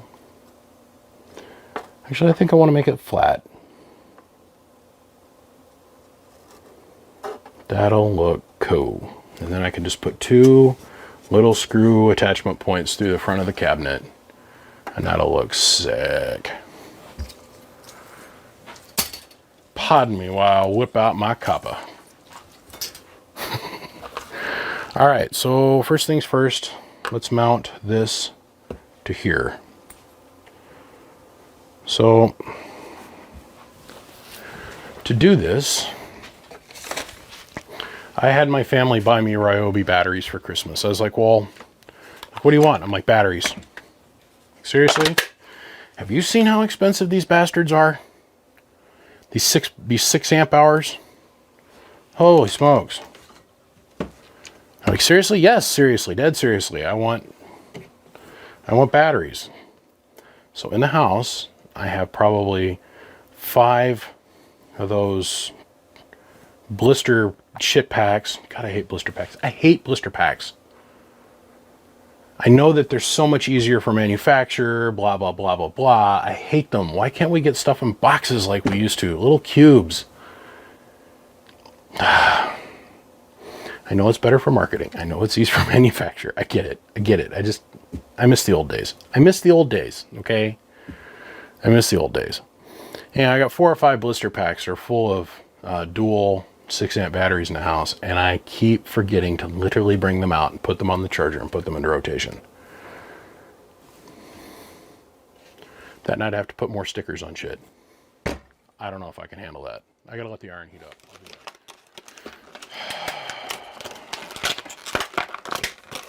I hate you, you sharp finger cutting plastic.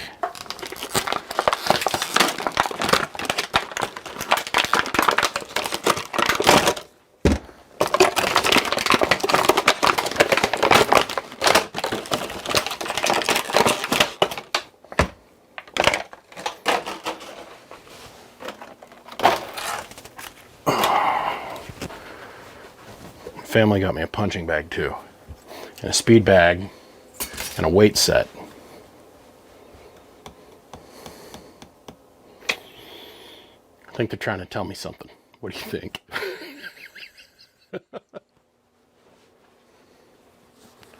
Just watched the latest update from the Sapphire project. The guys that are actually creating a sun here on the Earth. They're not in a $1 trillion particle lab where they're trying to squeeze the holy shit out of everything to make a sun. They achieved it with a couple 100,000 volts and a proper anode and a vacuum chamber. But watch that and just watch AVE try to grow marijuana, which was laughable to me. No, I'm not growing this to smoke it. No, really, I'm not. No, I'm not. Whatever, man. No one cares you get high no more. No one cares. I definitely don't care. All right, so we have to engineer flexibility and weakness into this board. It has to happen. Why? It's got to be able to move. It's got to be able to move and flex. It's got to flex from here because this board's going to move. No matter what we do, this board's going to flex because this board is so thin.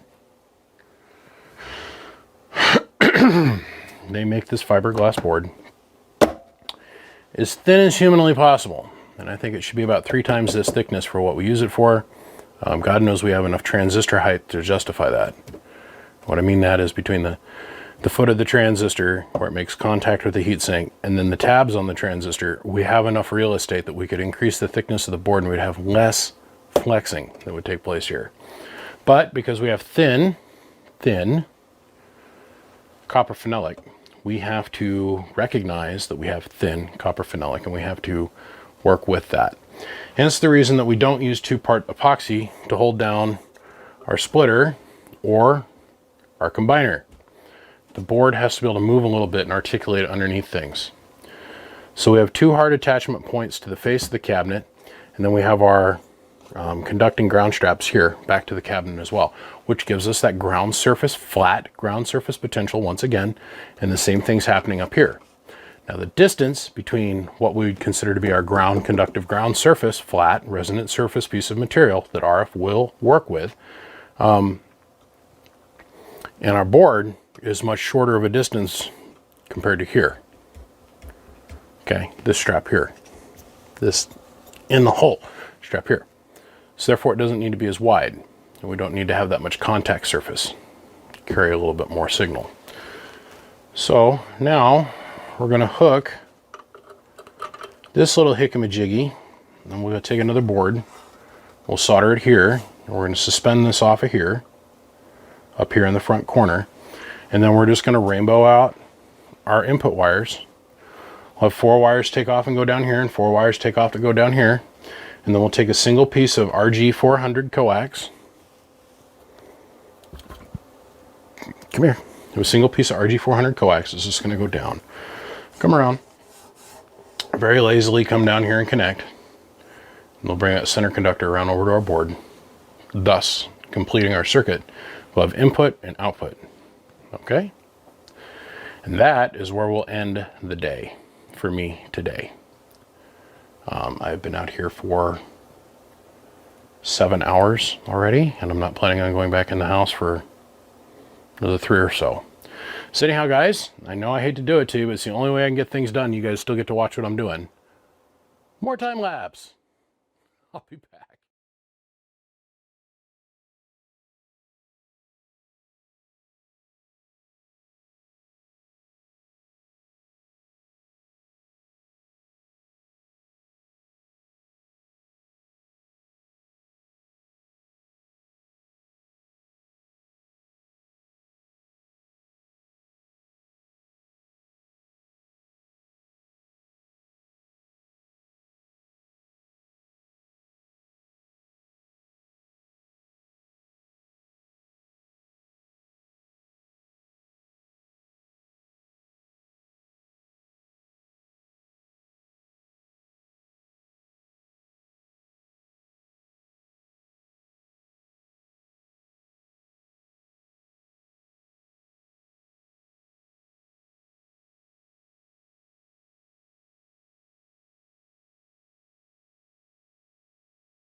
sitting on the table in Puyallup, Washington. Did I just absolutely had to have Godzilla? This is a 600 or 700 watt iron. I'm not too sure. I know it takes about an hour and a half to heat up and about 2 hours to cool down. This is a 100 watt Weller. This is my primary go-to. This is a 150 watt Weller. This is my backup go-to. And then we have Godzilla. And I've got 3 in-betweens. I got Bertha. She's right here. This is Bertha. Big Bertha. And then Godzilla. See the difference?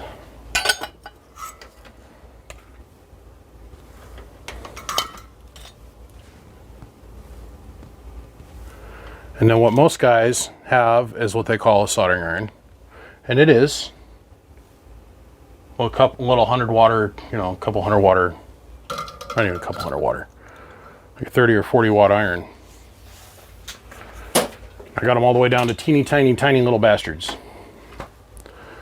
But I knew, as soon as I seen Godzilla sitting there, the guy, I go over, I'm like, how much you want for your irons? He's like, I don't know, $20 a piece. I'm like, okay, deal. And I bought this one and Bertha together. And I'm like, do they work? I didn't even care if they worked or not. So I don't know. So let's go find an electrical outlet. So right there in his booth, he had an electrical outlet. And I plugged the thing in. I'm holding on to the heating element with my bare hand. And I could feel it just going.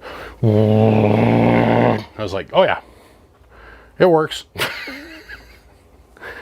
The reason why I had to get old Godzilla out is because I was trying to solder the other side. And I just wanted this joint to be smooth through here. I didn't care about splash up here. I just wanted this joint to be smooth, but you gotta be careful when you're soldering a phenolic like this, because if you get it too hot for too long, the phenolic will peel right up off the carbon fiber. Where are you going? So I draped Bertha over a corner of a shelf here. And Bertha is allowing gravity to drive her, and she's slowly sliding towards the floor. So I said, screw this. I'm going to get Godzilla out. Now that iron is heavy. I don't know the last time you guys have taken 4 or 5 pounds, tried to precisionally hold it out in front of your hand and not shake like you've got Parkinson's. But that's what I just did. And it come out okay. This is a last minute fill-in stopgap.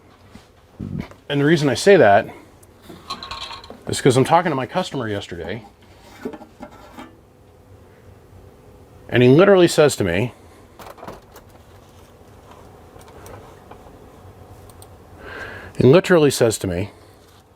can you add an extra ground to that? I was like, sure, I wish you would have said something from the beginning, because he told me straight out, I don't want anything fancy. I don't want any of that stuff in there. I just want it to be the plain Jane amplifier. And so we were well on our way to doing that. But this will add a little bit of structural integrity to the cabinet. A little bit extra better ground. It'll help her run a little bit smoother. Actually, a lot smoother. But if I would have had a choice in the matter, I would have done it where it was underneath the board. This would have been underneath the board. Kind of like what I did in the copper mine. But I don't know. I guess some guys, if it's not on the top of the board, it don't count. I don't know. So clean all the flux off of here.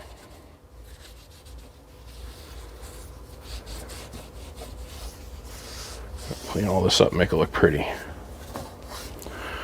Okay, be careful because you know, acetone, it makes everything soft, like retarded soft, even the clear on the cabinet. So let this cool down, let this dry.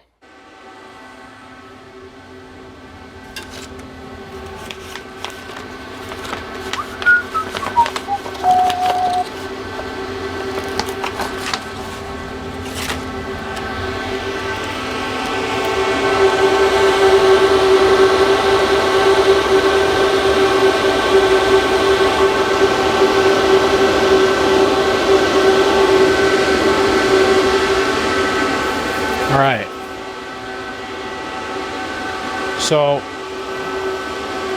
we got our 6 fans in, and they're all installed.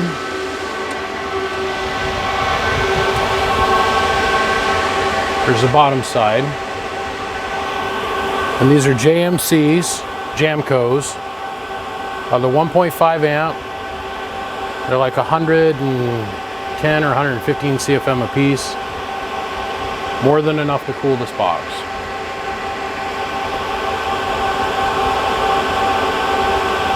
These little resistors here, for a long time we struggled trying to understand how we could make sure that the electronics in these fans wouldn't get screwed up. So we have these resistors set in place for just a hair over an ohm worth of resistance.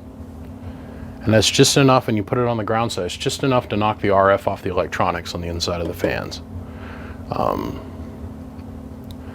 Because the output combiner sits right here, we'll probably take some aluminum foil tape and put it over this electronics, and it just acts like a little shield, little RFI shield. Doesn't help that much, but it helps a little. We found if we protect just that one fan, we have a really good high chance of success of making this thing run forever. But technically, the only things I have left to do now on this entire deal is to key the box and tune it. Fans are ready to go, amps ready to go. I finished it up, I haven't shown that on video yet. Believe me, I'll show it here in just a minute. But I think this is gonna work just fine. So let me put the vinyl on this, put the aluminum foil on this thing. Let's get done with this.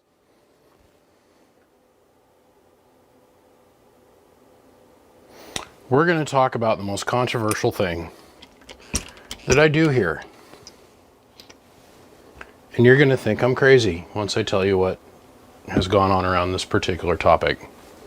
And this is literally, not figuratively, this is the most controversial thing I do over here, which is basic common sense. But I have taken more flack in this last year of my life over what I am about ready to do than anything I've ever done on this workbench.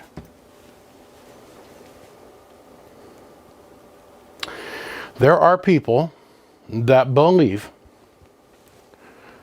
and there's a large majority of people that believe this, that once you hydraulically crimp a connection like this, hydraulically crimped, nice and pretty, okay, that you are done. And if you do anything else with this end, it makes it work worse. And I look at them and I think, wow, the crack was really good the day that you were born. And I feel sorry for them, and I feel pity for them, and I feel empathy for not understanding things as an adult human being. And I say this with absolutely no jest in my voice. I'm dead serious. I helped my friend build the most advanced solar charge system that there currently is anywhere in North America for his RV setup about a year ago. He just simply went out and spent more money than anybody else in the little RV solar DIY groups that there are. Now, me and him have been pushing amps around, and what I mean amps is like literally volts and amps. We started out dicking with stereos when we were kids. We moved into CBs when we were kids. We did amateur radio together when we were kids. We've been pushing the little volt and amp around a long time. And we discovered very quickly in his truck, with simple observation skills, that once you crimp an end, it has a tendency to come apart on you due to vibration. We had a situation where his truck almost burned to the ground because we crimped the end and we didn't solder it. Or if we would have soldered the end, it would have given the end more support. Now, I took that life lesson and I ran with it. And he's always ran with it. And then we get a little bit older and we buy a little bit better kind of voltmeters and a little bit better clamps and stuff. I'll never forget the day that, you know, he went and he had the local stereo shop install a Rockford Fosgate, like P100 or whatever it was, powering 210s. And they crimped everything. And they just ran a single little tiny piece of 8 gauge from his battery back to the amplifier. And the amp would always get hot and go into thermal protection mode. And we said, dude, we're sitting there talking. I said, dude, we're hanging off the side of a cliff because we used to rappel and do all kinds of crazy off-the-wall shit, go spelunking and skydiving and crazy stuff, right? So we're hanging off the side of this cliff and we're talking. I said, you know, bro, I wonder what would happen if we took and went to 4 gauge and we crimped and soldered all the eyelets. I wonder what would happen. We went back to his house after rappelling off in it was Swan Falls, so it was 1,300 foot cliff to get our adrenaline fix for the day. Went back to his house, grabbed a piece of 4 gauge, proceeded to crimp, and what I mean crimp is take a hammer and beat the eyelet on because we didn't have the proper crimping tools. We drilled a hole in the end of the eyelet and we soldered the eyelet on. Now, the amplifier literally never went into thermal protect mode ever again. Its ability to do its job increased to such a point that the quantity of bass in his truck literally doubled.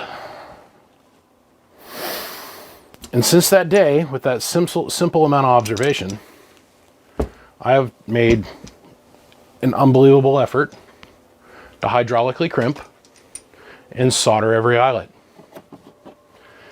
So when it came to installing his unbelievably advanced Vectron solar unit in his unbelievably expensive camper, we proceeded to wire the whole thing with 4/0 gauge cable, 4/0 eyelets, which were all crimped. All the 4/0 eyelets had holes in the ends of the eyelets, and they were all backfilled with solder. And once we made public note of this, the guys in the little DIY solar groups lost their minds. It went from, oh my God, that's the prettiest thing that we've ever seen in our entire life, to, you've ruined the whole install. Well, there's a reason that we did it. It's a better electrical connection, like 25 to 30% better. Now, the only thing that they can find as supporting data is a 1967 study of electrical eyelet conductor to 22 gauge wire in the Apollo program. And how this study indicates that if an eyelet is not properly crimped, and we're not talking hemispherical compression like this, we're talking spade crimp, okay, on the eyelet, and then once submerged in solder, there's a migration issue that takes place where the solder flows back into the jacket and creates a stiff point. Well, in a high vibration environment, something that's got like 4 strands of wire in it, it has a prone ability in a non-supported, and that means that the junction is not supported by a zip tie or anything else, within 1 foot of that eyelet floating in free space on a shake table, has a 60% chance of failure.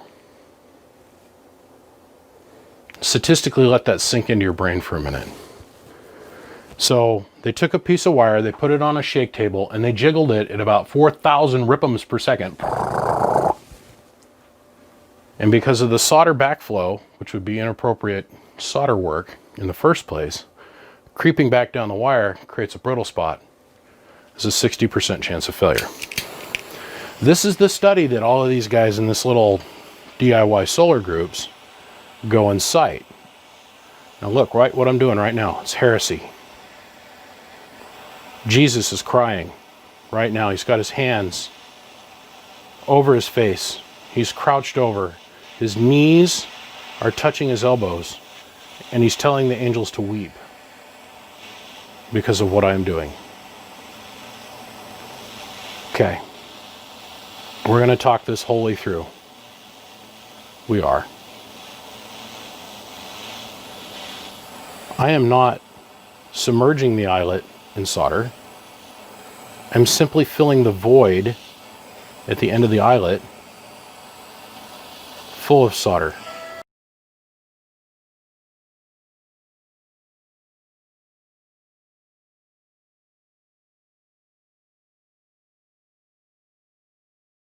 Dude from Texas can't tell fucking time. Really, what time is it? It is, pardon me, 12:44 at night. 1 o'clock in the morning.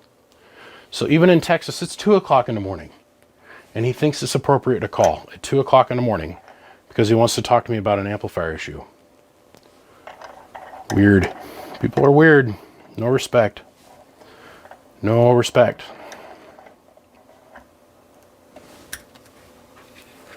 So, now that I've offended Jesus and a little baby Jesus is going to die here, we're filling up an empty cavity in the end of the eyelet. And if you do the hydraulic fitting properly, there's a magic schmoo that takes place. If we were to take the eyelet and cut it this direction, in half, this way, so bisect it, it would look like one giant homogeneous piece of metal. Because we've squished it so hard that on a molecular level things have started to bond together as you apply that pressure, heat, and there's a bonding that takes place. But it's not 100%. What we're doing is we're backfilling this empty cavity in the eyelet. There's an empty cavity. No matter how hard you try to shove the wire in there, you're always going to end up with a focus, you sons of bitch. Focus here, not there. Focus. It's still trying to focus on the background. Look at this. There's an empty cavity in the end of the eyelet. Here. So, past your hydraulic crimp point. Forward. We're going to fill that with solder. And we're going to make the eyelet look like this. Smooth. Beautiful. Clean. And conducts 25% more current than this guy.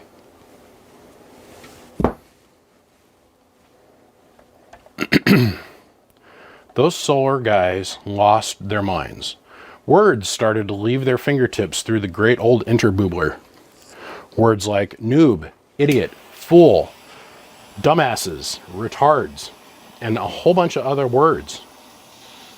Because they in their brains said you're adding a fatigue point to the wire. I'm like, no, we're not. Yes, you are. No, we're not. Yes, you are. No, we're not. Yes, you are. So I went and I read their study, which I honestly don't think they read their own study that they're trying to quote. They just simply did a quick Google search and said, no, this one study from NASA says that it's not appropriate. Well, it's not appropriate in certain situations. That is correct. I'm not going to disagree with that. I'm not. Now, if the eyelet is done properly, listen to what I have to say here before you guys go jump on the Jesus is going to die bandwagon. If the eyelet is done properly in this particular form, there's no way for the slobber boob, the slobber, to make it down and migrate into these wires. It's still perfectly soft. Look at that, right at the joint, soft. Why? Because we're only filling this end of the solder or the end of the eyelet.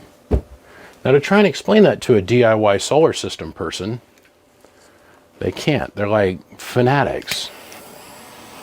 Their brains just shut down. They started protesting and burning cars, and I think even at one point I got kicked out of that group because I was like, test it. Prove to me I'm wrong. Change my mind. I'm the one over here building it. You're the ones over there theoretically talking about it.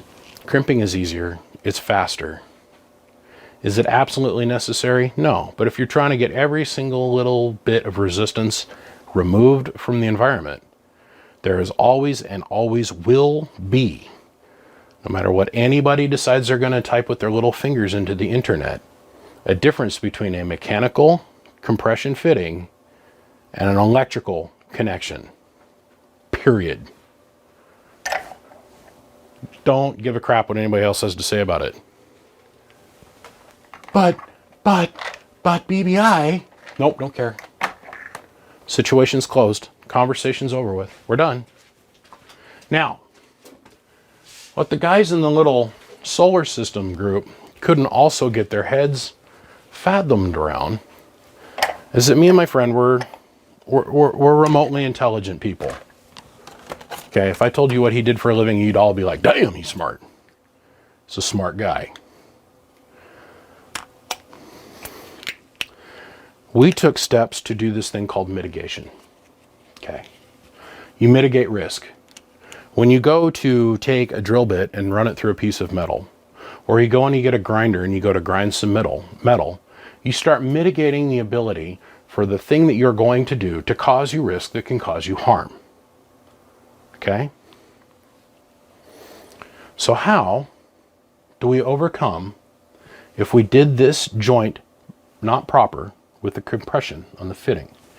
How do we make it so that the wire can't have any fatigue damage? Even though this is going to be supported, we're going to literally hook it up to a supercapacitor, and within 2 or 3 inches of this eyelet, we're going to have it zip tied to some other stuff, and it can't move. This is the same thing we did in his RV. We mitigated the risk by adding support to the wire. Now this isn't your, let's go to China Freight and go buy heat shrink. This is marine grade, high temp, high melt point, epoxy backfilled, 2-part heat activated epoxy backfilled heat shrink. This is important because now we're mitigating risk. There's little to no risk with doing this electrically on any single front that anybody can come talk to me about that I'm going to be willing to listen to without calling them, well, crazy. Because remember, we had 0 migration.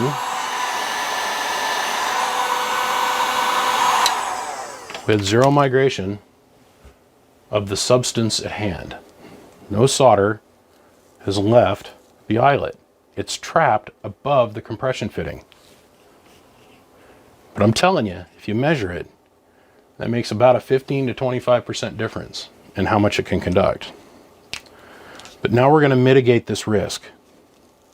We're going to mitigate the amount of flexibility this joint will ever have by basically wrapping it in rubberized epoxy.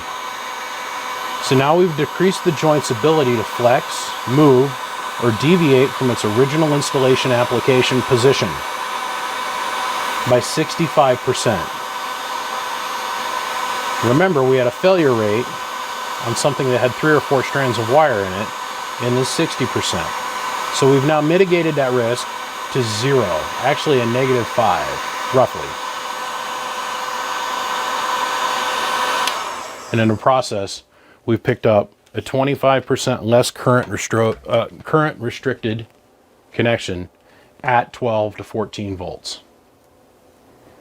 It's another thing that you have to take into account is your resistance values changes depending on what voltage you're putting through it, and also your when it comes to AC current and voltage, your resistance changes depending on what you're oscillating the frequency at. So 60 hertz, 120 hertz, 1000 hertz. The resistance changes greatly. Right here, what I've just done on video. In some forms, some little squirreled away obscure portions of the internet is heresy. And it should be taken out, drowned as a witch, and then burned as a steak. I'm not kidding you. I took more shit over doing this. These same people could not understand why his RV system, according to their gauges, works at a higher efficiency rate, can pass more current, charges faster, and he's able to pull more energy off of his batteries than anything they have. Their brains could not compute that this was the key. Just saying. Crimp, drill, solder, heat shrink with the right kind of heat shrink. Because now, once this cools, this joint's mobility is now restricted by over 65%. So even if we had any kind of migration of solder past the hydraulic crimp down into the strands of wire, we've totally negated that complete argument and issue by spreading the torsion load, the angle of dangle, to farther back on the wire. There's always a way. There's always a way. I just think of all the joints that I've put together that are buried underneath the ground that are held together with CAD welding. All right, let's get out the hammer. Let's pry myself down off my cross. Let's sterilize our hands with puppy dog tears. Let's get over it. Generations and generations and generations of men and women, our forefathers, have done eyelets like that since the beginning of time. Actually, you can buy eyelets that have a stake hole in the front of them, where they just punch a hole in it so you can backfill it, and that's the reason it's there.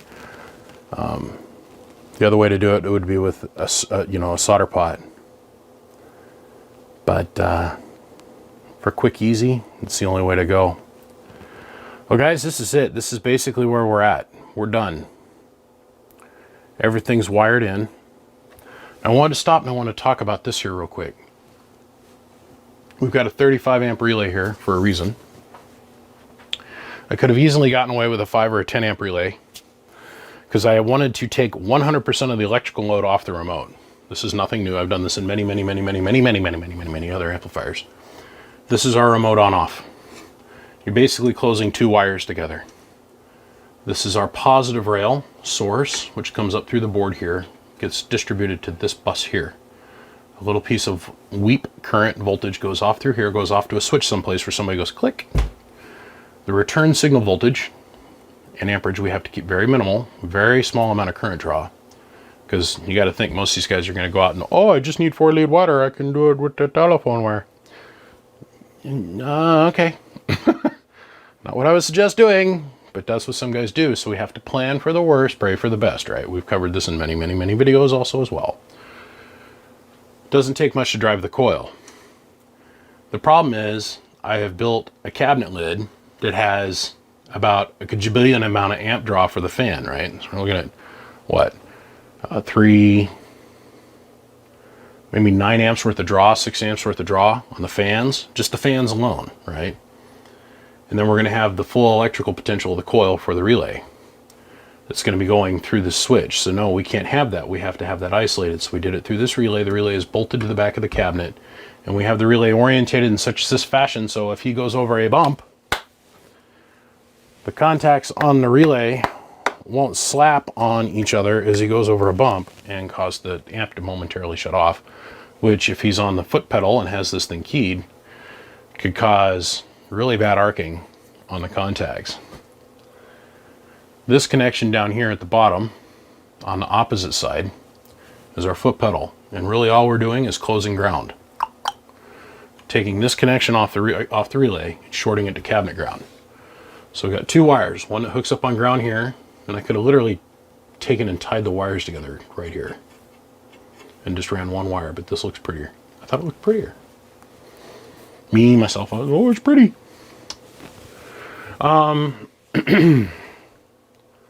This way it's going to sit till tomorrow. It's all vinyled up. This is amplifier 3000 what? 3122. All Toshibas. Tomorrow we'll key it, we'll tune it. The only things that might change is, depending on how short I need to make this to get my unihenries correct for resonance, I might change this out. I highly doubt I'll have to add anything over here for induction. For inductor. We'll see. But this, for the most part, should stay the same. When we come back tomorrow to this particular portion of the project, this thing will be cleared. So it never, ever, ever, never, ever, ever looks any different than this. Just saying.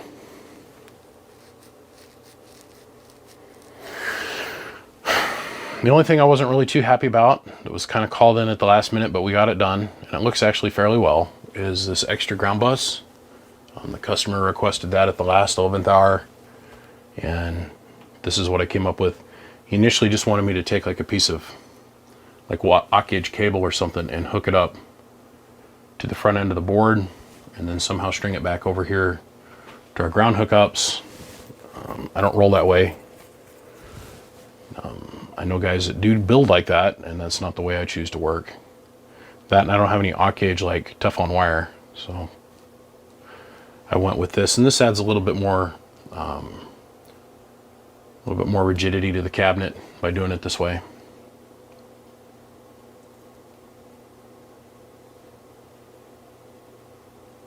All right, let's make it make power. Let's make it make power. Next step, making it make power. Away we go.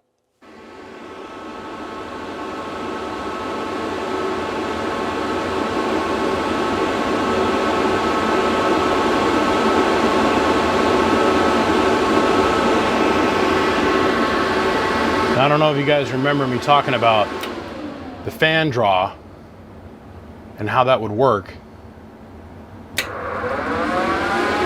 So it's like 6 amps just in current draw, and then 4 amps continuous. So 6 amps on startup, 4 amps continuous on just turning on the fans and engaging the relays and everything to make things work.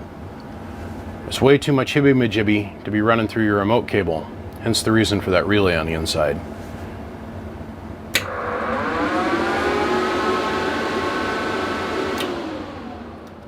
Okay, let's do the rest of this. Oh, I'm excited. I'm excited. So one of my New Year's resolutions I have for myself is time for me to really seriously upgrade my power supply. Super cap is over in the corner. It's charging. I'm going to bring it in line here in a minute. And that's where we'll get our max numbers out of this thing with the amount of drive that we're going to apply to it. The amount of drive that we're going to hit it with is the bench 4-pill. So about 1,000 watts roughly. First we're going to start out with radio drive. Then we're going to go to the 2-pill. Then we'll come on up here to the 4-pill. So the 2 into the 4, getting about 1,000 watts. Now, this isn't the end of this project. This is twofold. The 4-pill matching driver that I got to build to go with this is next week. This is this week. This is the focus of our end of the year. Just something fun. We do this every year. I do something fun every year. I'm excited about this. This amp tuned right in, dropped right on, is doing exactly what it's supposed to do. The math adds up. It's perfect. I'm happy. I'm peaceful with this thing, and I think the customer's really going to enjoy it. He'll probably see a little bit better performance in his mobile than I will here on the workbench because of the serious amp restraints that I have on this side. And some of the things I need to upgrade are like the wires going to the power supply. I've got it hooked up on a little 100 amp connection, but it's kind of squirrely, and then internally inside the power supply I need to change a bunch of shit. So I make power supply a little bit more stout. Even though on video we took it to like 700 and something amps worth of draw, I want to go and get the full 1,000 amps worth of current potential out of the power supply, and for me to do that I got to spend some time working on it. So in the intermedium we're going to use a supercapacitor, which I've done in the last couple videos, and it's kind of embarrassing that I'm still, here we are 6 months later after I started having these issues, I'm still using a super cap. But this thing is pretty, it's nice, it's done, it's not cleared. That's the last step I got to do, but it's come to the point now where I need to finish up the video, get this finalized, get it in the computer chooching, and then I can do all the other stuff. And I'm excited because it's the end of the year. And the end of the year means I'm going to take this whole next week and I'm going to clean. I'm going to clean my workbench. There's just little dabs of dirt and shit everywhere, and I can't work like that. I can't. So let's see, power supply on. Okay, other base power supply on. Let's go ahead, we'll zero out our amp gauge. There's DC, zero that. All right, so right now, we've got 1,000 watt slug in PEP and 1X, and you can clearly see the switches for the multipliers. The one in the back is in the middle, the one in the front is in the PEP position. That's a 10,000 watt element, in average. We can see the peak kits off. And a 5-watt element in reflect back from the 10,000 watt dummy load. Those aren't going to change. We've got a 50-watt slug and reflect between the 32 pill and whatever else we put into it for drive. Okay? So, first let's focus over here.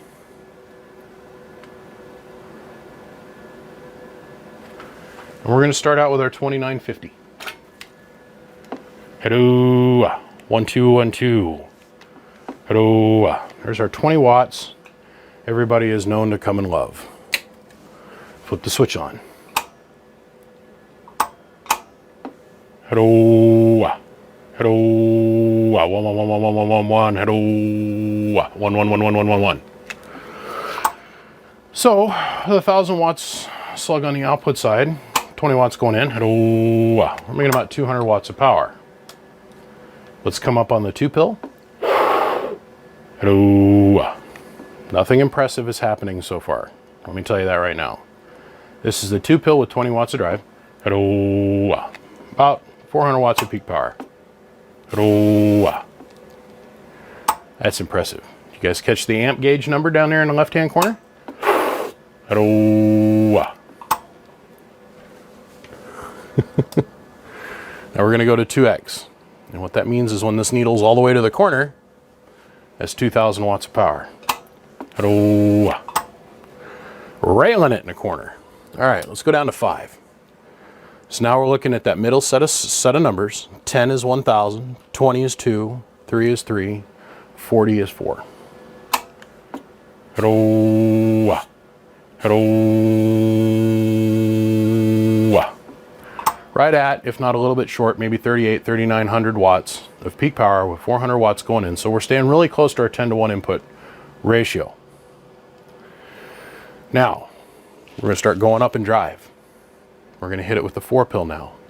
So we're going to almost double the amount of drive that we're putting into the box.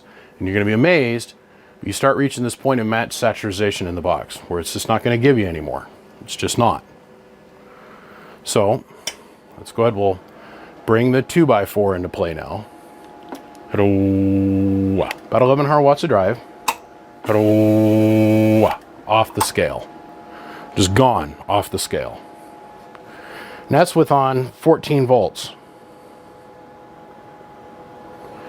Now, the power supply, if I was to meter this down here, meter it on the amp, it'd be floating at about 15, 16 volts. As soon as I key it and modulate, it drops to 14 flat. Hello, in the corner. Let's pull this out. We're going to put our 5,000 watt slug in a hole. We're going to put that up on 2x. So now full deflection is 10,000 peak watts. Hello, right at about 6,000 watts of power. So even at 6,000 watts of power, I'm happy. With the amount of drive that we're putting into this thing, it's just about right. I mean, that is just almost spot on the money for me to be happy.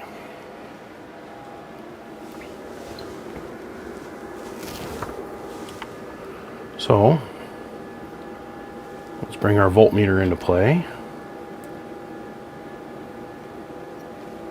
Very carefully attach this here. Let's see what we got going on for power drop inside the box. 15.5, 15.4. With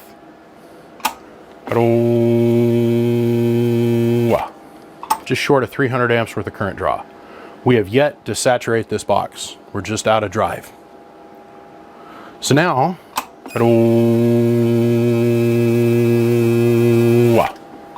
we'll come over here and we're going to look at our input tune. All right. Hello.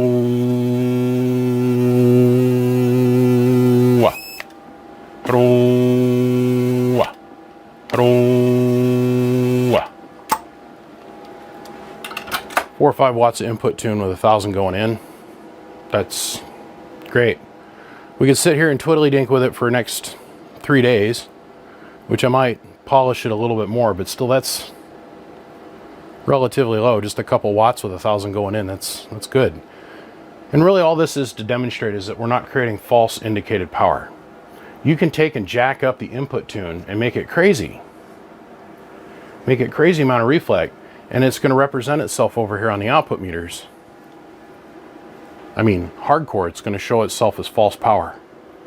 But then you start listening to yourself on the other end when you get a gate, your buddy records you and you're talking to him and your buddy's going to be like, dude, you sound all muffled and pinched. Well, you look great on a watt meter, but you're not necessarily producing anything that anybody can really hear. Oh. All right. Let's run this one more time.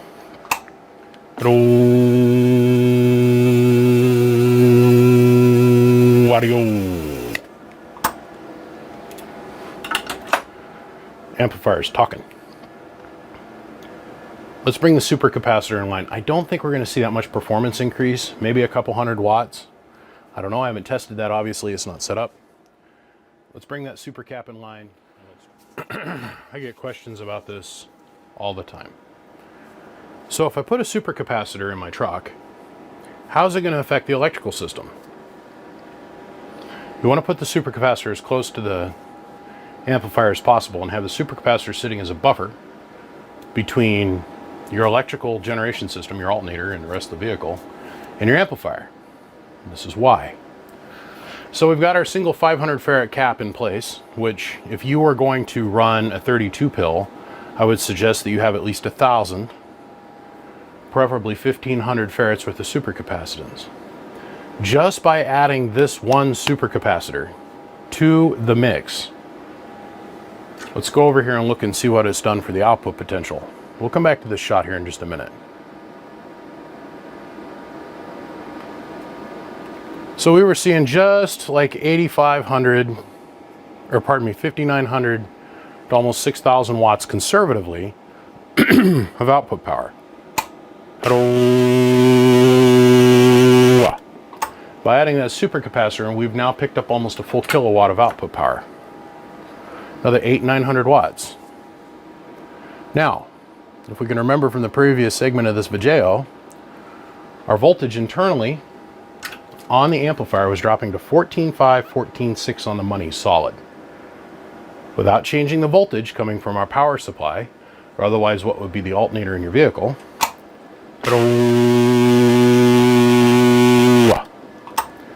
Just simply because the capacitor can get rid of more current faster than your alternator can. So now, let's go look at this. This is our input side, what would be from your alternator, right here.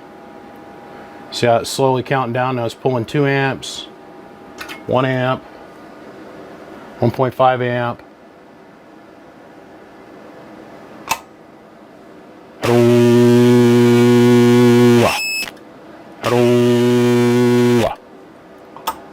So as we come off the pedal, now it's recharging itself. And the current's flowing back into the capacitor that we just pulled out of it. This acts as a shock absorber, big shock absorber for electricity. That's all it is. So our end result is this. Oh, come on. Had some clown last night call me at 2 o'clock in the morning. He called me again today 4 times, even though it says specifically, don't call me multiple times. No. I'll get back to him. I'll get back to him. Okay.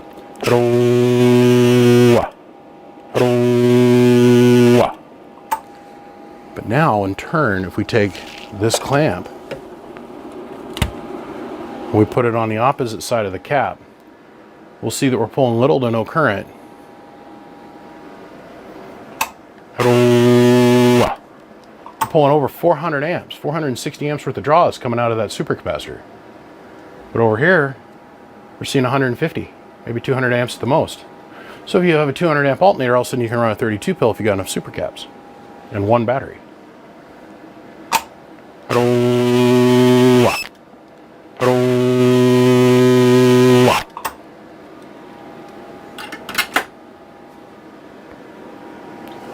I'm done with this beautiful work of art. Done with it. All right, now let's move on. Let's test the fans. Let's put the fans on. Let's run this thing.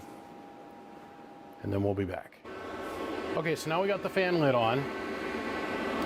And this is without the super capacitor, but I wanted to show it running with the fan on, and we've had fan problems in the past where, you know, so let's just show it here real quick.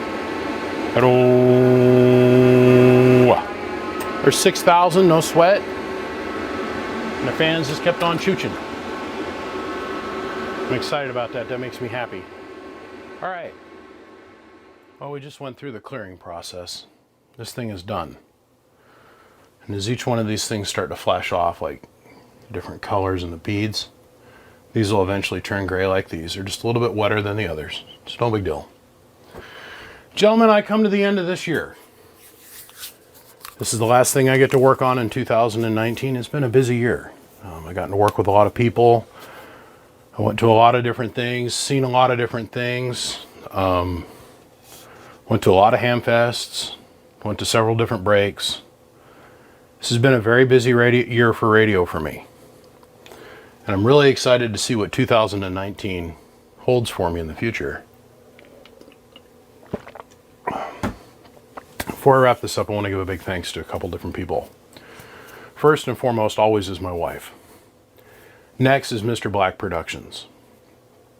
But without this small list of people that are standing behind me as an army, help and support me, none of this happens. People get real wrapped up in themselves and thinking, well, shit doesn't go down unless I blah, blah, blah. That's not really how things work. There's always going to be somebody that's willing to come along and replace me or replace you. So you got to give thanks to where you came from. And I give thanks to the companies that help support me, sell me products, and allow me to do this. My friend Brett, who sells me all my power wire. My company in Seattle, which wishes to remain nameless, that sells me all of my Teflon. Big thanks to ICA Manufacturing for the cabinets, the boards, the heat sinks, and some of the other miscellaneous parts. Big thanks to Truck CB Sales, Brian Smith.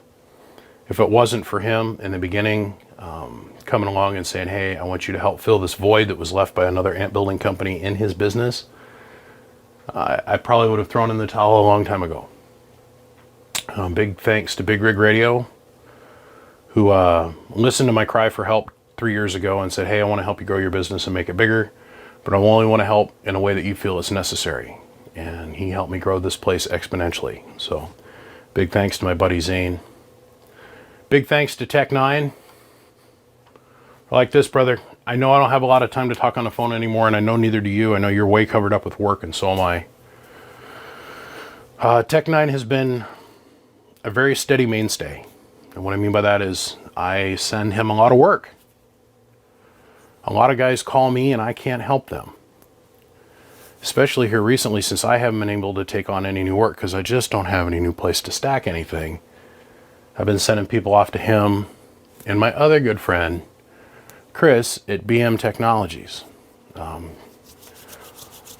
Chris is very hard to get on the phone, but when you get him on the phone and get him to go do work, it's absolutely beautiful. Chris also is a big supporter over here through his webpage, RF Junk. RF Junk is another great resource for you guys to know about for anode caps, antennas, and a whole bunch of other miscellaneous stuff. Soon as it warms up here a little bit, I finally have my hands on both of these two things that I've been wanting to test heads up, full out, 50,000 watt plus tests on. Is talking about RF Junk, the Shockwave, and now we're going to go talk about Mr. Coily, MrCoily.com. You know, his antenna, Excalibur, whatever it is. I finally purchased one of those. So I'm going to set up a little test bench. We're going to put 50,000, 60,000 watts on each one of them. We're going to see which ones fail. Not too sure how I can shoot that from a legality point of view, but it is what it is. We're going to give it a shot. It took Dan a couple years to come around. He didn't quite understand what was going on here, and he was listening to a lot of the negative things that were being propagated by about 10 people.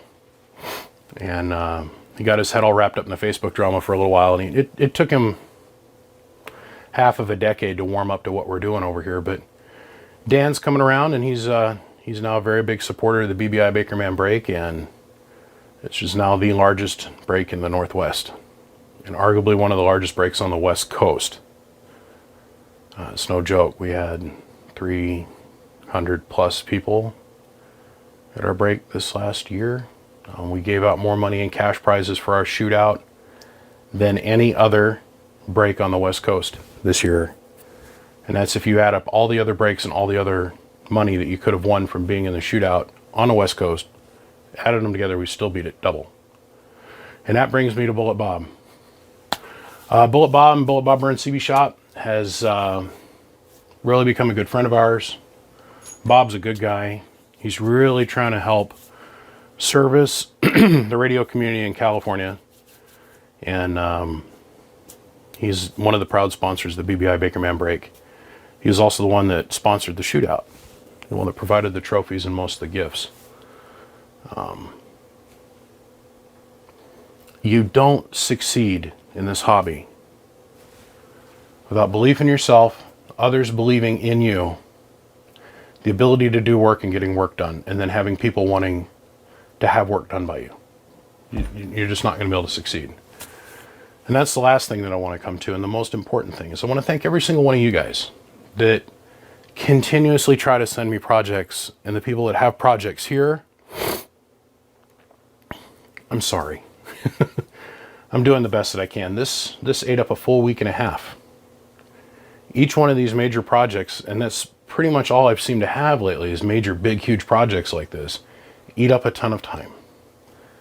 But my guys that keep wanting me to try and keep wanting me to work on their projects and to have things here, I give a huge thanks to you, and I appreciate your guys' patience. Trust me, I'm going to continue endeavoring into 2020, and we'll see what we can get done from there. Big thanks to my wife. I appreciate her making a cameo appearance in this video for you guys. She didn't have to, shaved a bunch of time off of out here on the workbench for me. And I can't express to you how much it means to me and Mr. Black at Mr. Black Productions that you guys tune in, you subscribe, and you give it the thumbs up. It means a lot. Gentlemen, I gotta run. Happy New Year. And may we have fun in 2020. We'll see you, gentlemen. I gotta run. From the biggest mud duck in Idaho. We'll see ya.